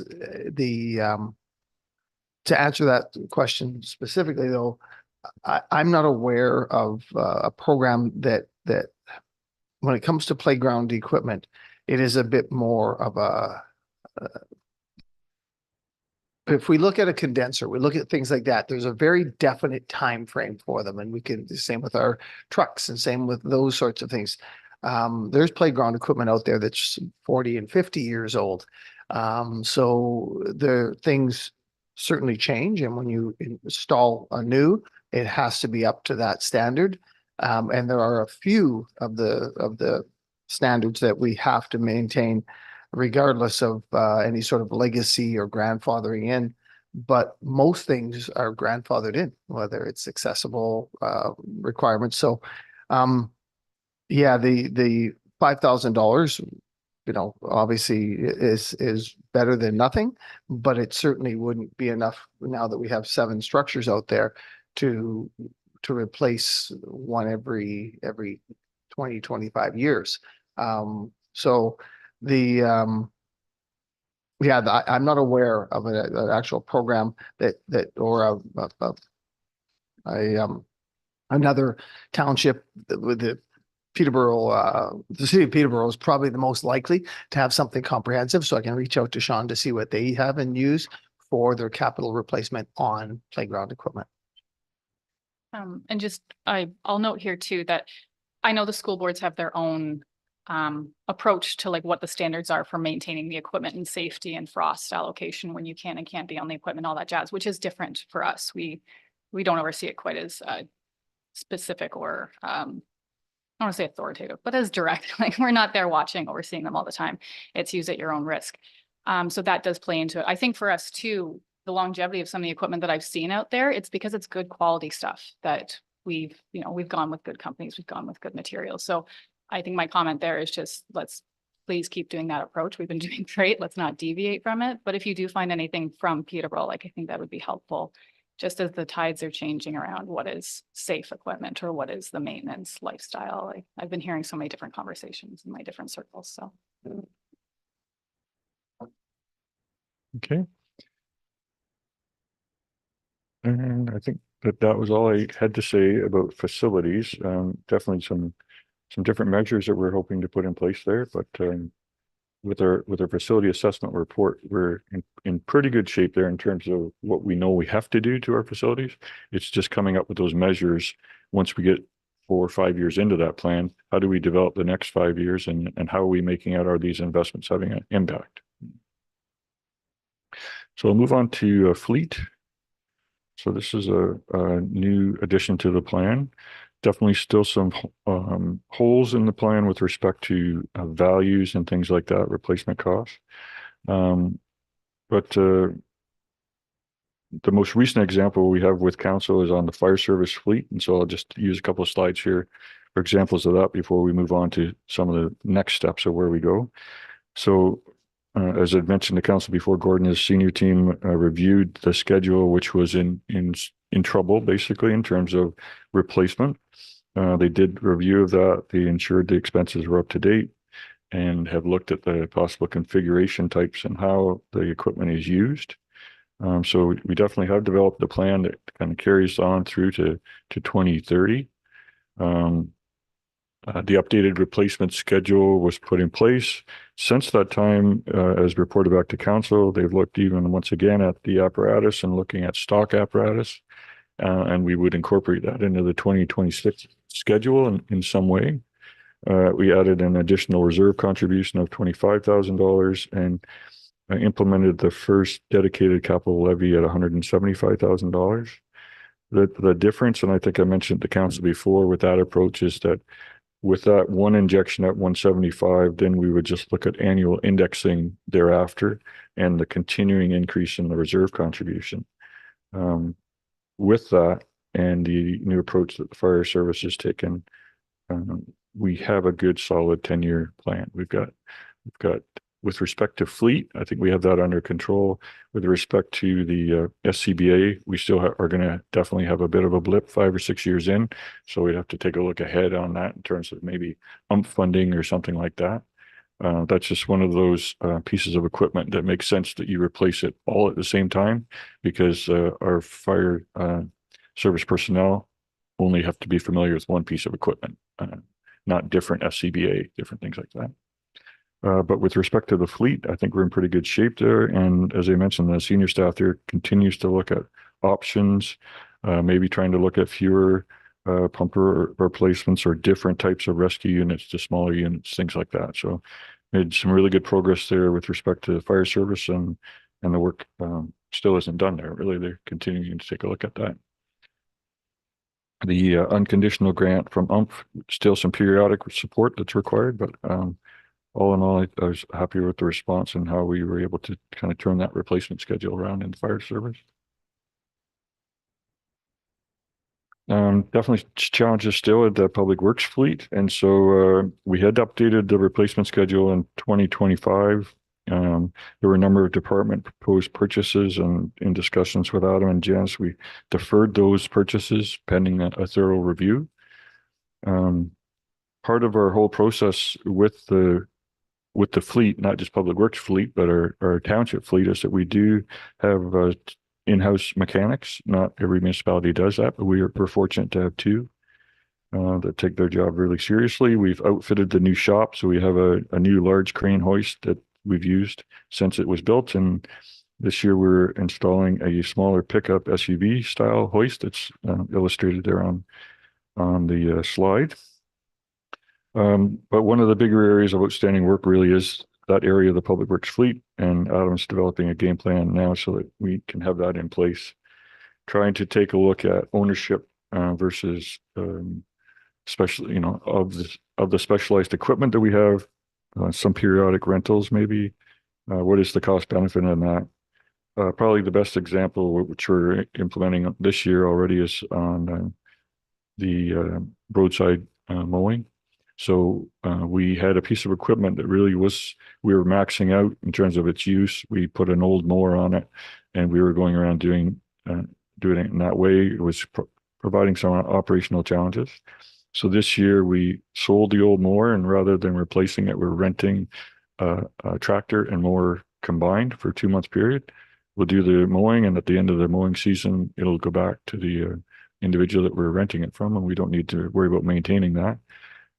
Overall, for that period of time, it's probably costing us a little bit more money, but when we then look at the cost benefit, we don't need to maintain that piece of equipment. We don't need to purchase it again. So that's just a really small example of one of the things that we've implemented already. But there's still a lot of work to be done there, and Adam's going to work with his crew to try to put together an initial draft, and then we'll sit down. Janice and I will work through that. And I think where finance can support is just on the hourly charge out rates. Just one additional little comment on the charge out rates. We found that when we were doing work with the province on the disaster recovery program, that we received some really good data on from the province on what they would accept for hourly charge out rates. And so that gives us a really good solid base from a public sector perspective. We have some anecdotal evidence from local contractors and things like that already, but that gives us a really good start on what we would charge out for an hourly rate and how we would maybe look at some type of a phased in approach to do that. But I guess kind of, I would say they're just stay tuned, and we'll have that. I think the goal we're trying to work out is so that by the time we get back for the capital budget presentation this fall, that we would have had this type of review completed and presented to council. Questions here? Thank It's quick. Thank you, Mayor Sanis, through you.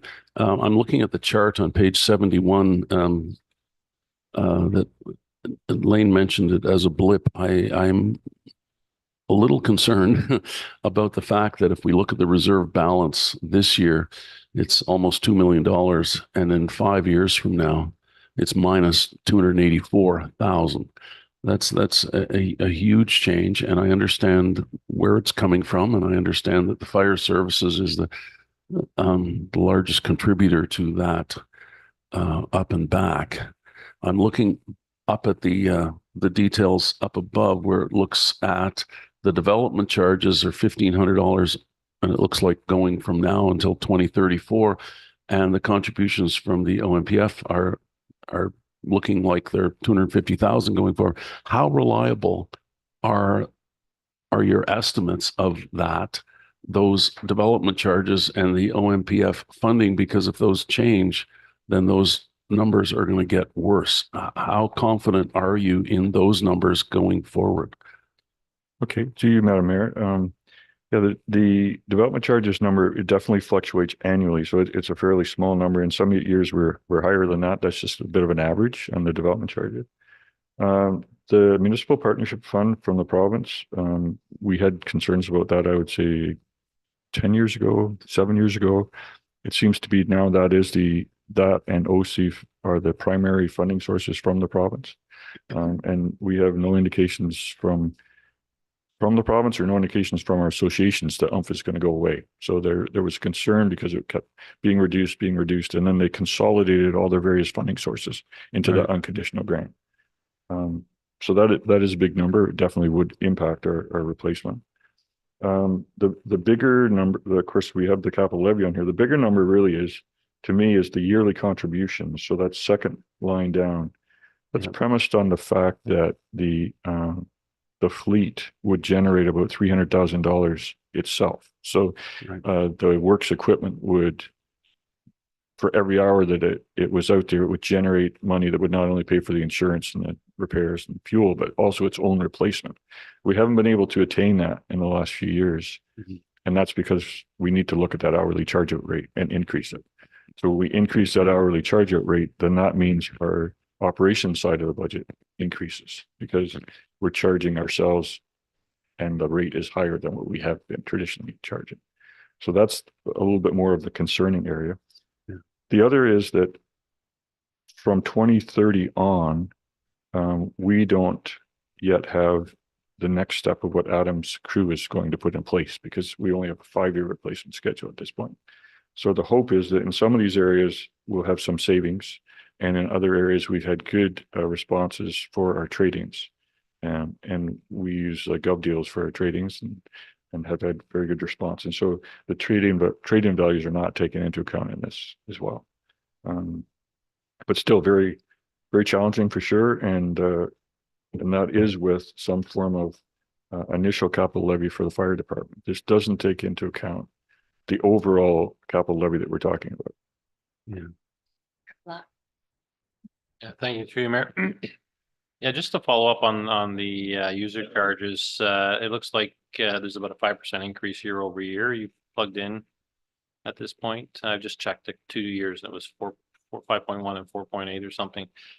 Is that a reflection of your plan to increase the hourly usage rates by that amount each year until we get to that nominal rate that you feel is the provinces and all your research has found? Is that they broke? No, through you, Madam Mayor, that increase is only the contribution for the fire service. So that additional $25,000 reserve contribution. Oh, okay. Right. Okay, thank you. So there's nothing, sorry, follow up. There's nothing built in for the increase in those user charges in this. There's nothing built in for that or with respect to Adam's review of that. So that still needs to be built into this. This basically shows that without that review and without the increase, this is the status of it right now. Okay, Yeah. so that technically would help bring the numbers up for us as well. It should with a capital replacement perspective. Yeah. And it then provides operational challenges. Yeah. And that will come in the budget. and Yeah, all. yeah. Okay, thank you. Better could get worse. Councilor Boyd. Yeah, thank you through you, Mayor Sennis. Yeah, go back to the whole purpose of the asset management plan is or the underlying principle behind it is level of service to the citizens of Selwyn. We've been talking about the income. Now let's talk about the expenditures. Is there something that we believe we need to look at with respect to the expenditures, not just of fire, but all departments, in order that we don't put ourselves into the position in 2030 of our reserve balance being underwater to the tune of $284,000. I know that's an estimate of going out.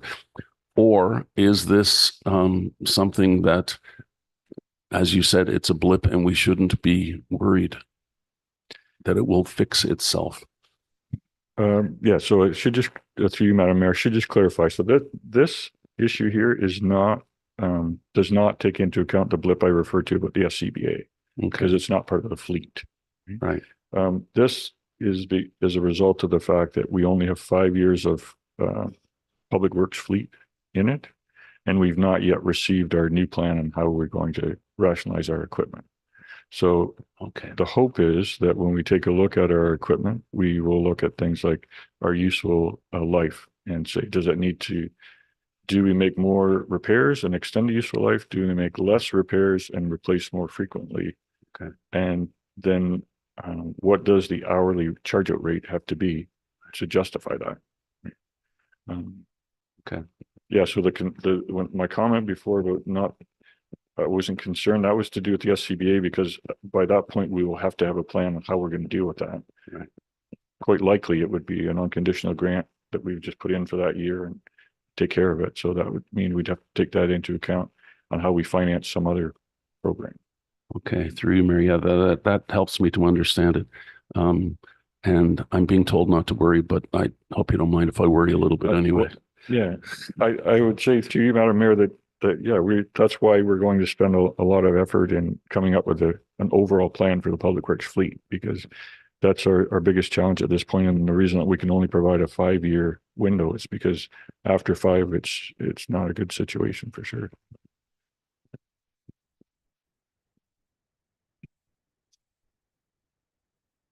Okay, so I might move on from fleet then. And we'll move on into a little bit of our on the financing strategy, finance section, and I've just thrown up on the screen here the investment gap. So keeping in mind that this doesn't include fleet, because of we know public works will skew that. I've got a few slides to go over here with respect to the investment gap and maybe how we can achieve that under the finance section. A little bit about the colors. So yellow just basically means we're either missing data or we don't have a good solid data to put in there. With respect to signage, that's the first yellow area. We haven't ever really invested a lot of capital dollars in signage. If we had a capital program, a road, and we found that some of the signs couldn't be replaced, or rather required replacement and couldn't be reused, then they would just be built into the roads budget. So we haven't identified that specifically. So that's why I don't have any history on that or what we really need to expect. The fleet all along the bottom, we just talked about. The green areas are areas that an engineer may look at how and recommend that it be capital investment. In our capital investment, if the preparation of a road isn't greater than 50%, then it would be a maintenance investment. So kind of just highlighted both of those cells with respect to roads that using that example and facilities as green, because whether it's maintenance or whether it's capital, that's an overall investment number that we're looking at. So of $200,000 invested in maintenance, from our perspective, some of that could be capital that's really going to prolong the life of the facility. So that's just a bit of a note there on that. This also doesn't include any reserve for the signage. We've already commented about the current replacement value concerns. And when we take a look at it, it shows that if you looked at our existing investment history and maintenance and capital, we're at about 62% overall of what we need to invest for the next 10 years based on what we've outlined here.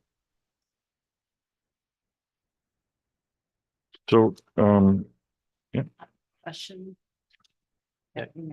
Yeah, thank you, through Mayor. So when you say cumulative 10-year actual maintenance and cumulative 10-year actual capital, is that full replacement or is that continuing, like even in the capital? Is that the capital required to maintain or? Yeah, so through Madam Mayor, so that wouldn't be like the entire replacement of the whole network. That would be what in the next 10 years, what is the engineer recommending we need to do for capital? Yeah.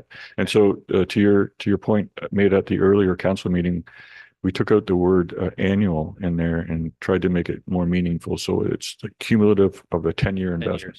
Yeah. Okay, yeah, I got it now. Yeah, Yeah. thank you. Yeah. So that's the picture on the investment gap. So then the report goes into some discussion about what, how can we achieve that? The existing plan spoke to capital levy, and I was trying to come up with a way to illustrate what we were chatting about in terms of that gap. So in the graph there, we look over 10 years and we outline when we need to do the next asset management plan rewrite. Of course, we've got a little bit more specifics when in the front 5 years, and still some flexibility on where that comes from, but trying to develop a $1 million capital plan that moves along over the next period of time. So we worked through a few scenarios on that. So that's the full 10-year cycle. If we kind of look at it more on just the first 5 from an illustrative perspective. So if we look at an approximate 2% levy increase, then the next year we add another 2% levy increase plus CPI and so on until we get to 5 years. Then we get to the asset management plan rewrite in year 5. By that point in time, we actually have built-in funding of $1 million, and we don't need to rely on our conditional grants or unconditional grants. And then at that point, as we receive an unconditional grant, we then have the choice: do we accelerate our investment program, or do we set aside money into reserve for future investments? So we have a little bit more flexibility in terms of how we use unconditional grants and how we use our funding that we have built in. And as I mentioned in the last council meeting in that report, what we're trying to do here is build in self-sufficiency so that we're not at the mercy of a conditional grant process as it comes through.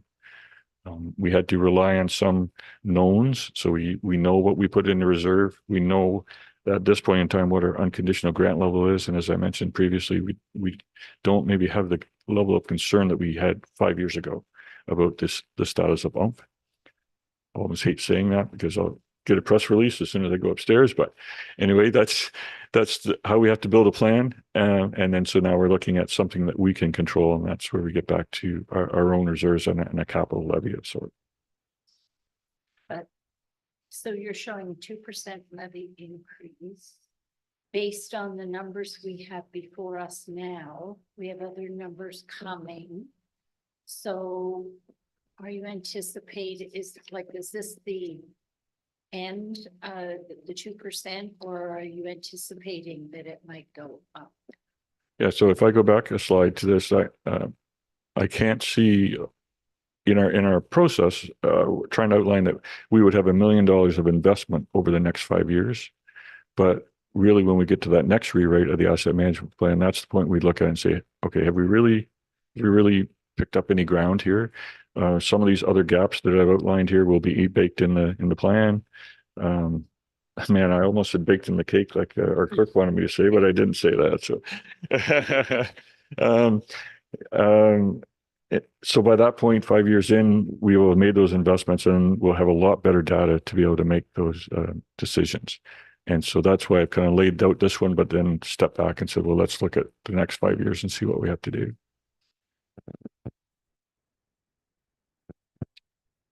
So that's to illustrate the capital levy and what, I guess, the power of that 2% annual. But I recognize that, we have annual updates that we need to do. We've got a lot of work we need to do on levels of service and things like that. But we're really close to a 5-year capital plan, and then we will be working to a 10-year capital plan.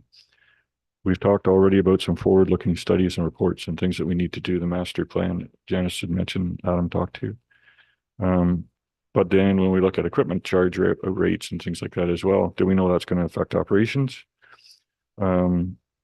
And as council is aware, we're faced with operational challenges every year at budget time. So we've got this high level framework that staff can operate under, and then developing longer term plans. And I'm trying to provide some assurance to council and the ratepayers really on how we're going to achieve this over the next 5 years.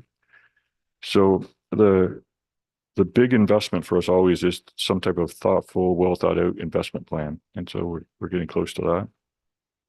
And at the same time, we know that from an operations perspective, if we're going to achieve our customer service targets, and if we're going to continue to retain and attract staff, and we're going to take into account inflationary pressures and things like that, we have to have an operational increase as well. So trying to come up with some target that we can look at, and to say to council over the next 5 years, if we can look at a 2% consistent capital levy and plus or minus 3% operational levy, then that gets us somewhere in around 5, less than 5 for a target for the next 5 years. And then we can start to chip away at this bit of investment backlog that we have here.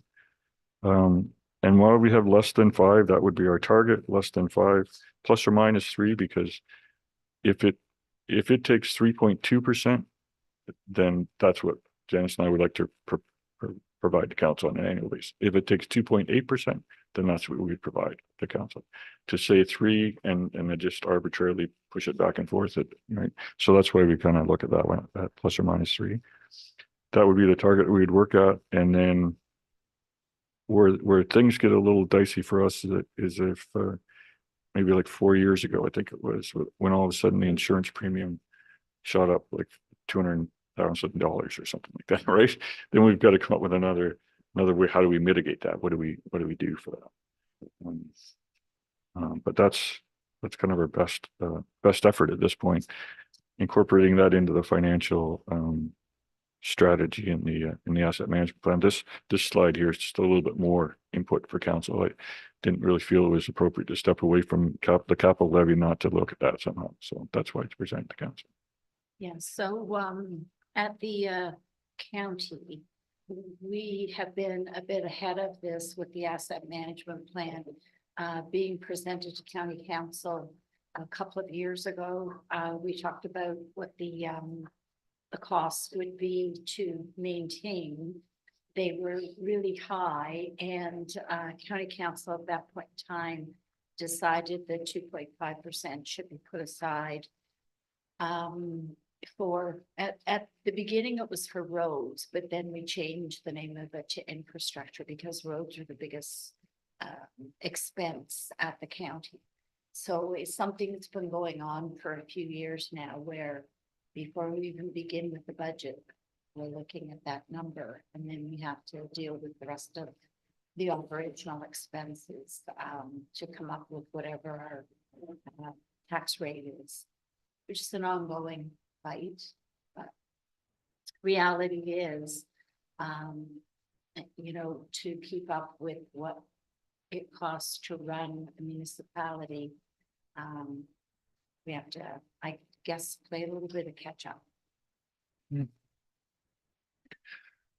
So kind of moving on from that section, we've got the last couple of sections of the report deal with the confidence and completeness chart and some references. So we have touched on some of these points throughout the presentation in terms of confidence and completeness, what we need to do So I think we have a good handle on that. I did note in the references section when in discussion with Janice that we need to include a few additional references now for our new sections. So we should have the facility assessment report in there, some of the fleet documents that we have looked at, things like that. So I'll add to that reference section as well. But yeah, that's essentially the PowerPoint presentation and an overview of it. And management team's here if you have any questions. Councillor Kulis. I have a recommendation for when the report comes back to us. Under slide 17, where it says financial discussion, you have other sources, grants, conditional grants, unconditional. Are you able to provide a list of like a short compile, short, it's not gonna be short. It's a compiled list of the grants that we do and maybe do not receive. I'm just thinking a clear definition for the public of what is a conditional, like, is it written in the regs that when we get the money, it's conditional through programming? Or is it something more flexible? Because that could speak to the volunteerism and grants that we've talked about elsewhere. But also just so we have a list on hand, because I mean, I can go back through all our reports, but that's going to take me forever. And I want to make sure we have a comprehensive list to know what exactly that picture looks like. Sure, through you, Madam Mayor. So we do have a number of grants that we do have received and are built in the budget, and then we have a number of pending grants as well. I wonder if the phrase I should use there is more application based, because that's really what we're talking about there, right? The unconditional, really, we have 2 unconditional grants provincially and 1 federally that we receive. And then everything else is application based. And so on these ones in particular, I know that some of these applications are coming through the pipeline, but maybe I could just change that. Any other questions? Councillor Blake. Not a question so much as a comment. I will say that when I opened this up to read it a few days ago and saw 822 pages, I panicked. But I think what we have here is a tremendous report because it does go to what we talked about before, is that assets are a means of delivering service. And I think the people of Selwyn are well served by having this report. And I just want to thank staff, Lane, and I know everybody contributed for an exceptional report that allows us as council and staff as well to look forward a number of years rather than simply reacting. We're planning. So thank you very much for this report and all the work that went into it. I think the rest of council echoes Councillor Boyko's comments. It is an excellent report. Thank you. Deputy Mayor Blanc. Yeah, thank you. Yeah, I'll echo the same comments. Certainly good planning ahead. One of the, and you know, the 2% capital, dedicated capital levy is, as the mayor said, it's been done at the county, and I think it's a good approach to separating out that from operating costs in a budget for sure. One of the questions that comes up at budget meetings every year is the reserves that we currently have, and are they adequate for the purpose, or are they do they have more in them than is really required for that particular reserve? And is that part of the conversation on looking at our overall reserves with respect to the impact of the dedicated capital levy at 2%, or does it need to be at 1.5% or 2.5%? Because I think you've tried to answer the question in the past around what's the right amount in the reserve, and there's so many variables, but I think that has to be part of the overall review of the finances for the township. Do we have an opportunity to move some reserves around to help that look better, or might look worse? I don't know, but is that part of the review? But yeah, through you, Madam Mayor, I think when we can get to that 5 and 10 year plan, then that reserves definitely comes into that. And so we take a look at it and say, where do we start? Where do we end? What's the status of the reserve levels at that point? Has it been greatly depleted? But then that's okay because we've drawn from them for things that we knew about. Is it increasing exponentially and we don't need that many, right? I know that I've chatted with the audit team about that a few times, right? And they have that same response that I provide the council on an annual basis, right? But definitely the adequacy issue will come into it when we have that 5 to 10 year review. On my list of policies that I'd like to get in place, there is a reserve policy. And in looking at our detailed reserves, there are some reserves that we've established there. And since that time, they maybe aren't as meaningful. So maybe they can be consolidated into a different one. Probably telecommunications would be the best one. We had a sale of some IT resources when we amalgamated it. And that was just established and set aside into a reserve. But in reality, now we would probably fund something like that from our IT reserve, general government IT. So might want to consolidate those, that type Yeah. of thing. So That'll be a review as Yeah. part of the 5-year, 10-year plan. yeah, that's Great. correct. Yeah. Thank you.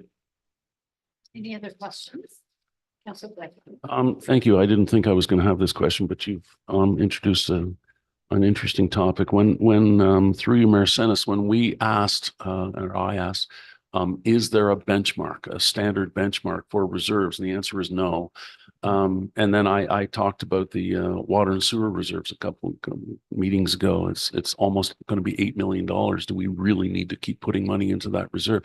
I guess the question comes then, if there is no provincial benchmark where we say, I don't know what it would be based on a percentage of the annual budget of a particular department, is that isn't considered an adequate reserve. Right. Perhaps that's a way of doing it. Is this something that we could take on just in Selwyn? Is that what you were referring to in saying that we'll take this on and we will create our benchmarks? Is that Well, what you were referring to in answer to Deputy Mayor Black? Yeah, I believe so. Yes. To you, Madam Mayor, I think maybe there isn't a standard benchmark because it changes in different municipalities. For instance, for us, we need to have adequate water and sewer reserves. Yeah. Other municipalities don't even have water and sewer, right? So you take a look at that, right? And so, yeah, my idea of the 5 to 10 year capital program is we'll create our own adequacy level. And then we should be able to look at that and say that as long as we meet this threshold, we will be able to do that. And then we need to ensure that a year like 2 or 3 that we're adding on to that 10-year plan. Right. So yeah. Perfect. Okay, excellent. Thank you. Any other questions? Seeing none, we have a recommendation in front of us. And that is to receive the cover report. Receive the draft asset management plan for the township as updated, amended based on our discussions, and that the updated final draft, the final draft of the Selwyn asset management plan will be brought forward to our next council meeting on June 25th. 24th. Can I have someone move that? Moved by Councillor Boyko, by Councillor Henry. All in favor? That is carried. Thank you. I've lost my agenda. Hold on a second. Thank you. I didn't get a printed one. All right, so we have no consent items. Is there any other new or unfinished business? Madam Clerk? No. We have confirming bylaw 2025-048. Would like to move that Councillor Koulis, seconded by Deputy Mayor Black, all in favor. That's carried. Thank you. And a motion to adjourn. Councillor Henry, seconded by Deputy Mayor Black, all in favor. And that is carried. Thank you. Have a great afternoon. And thank you, staff. Thank you.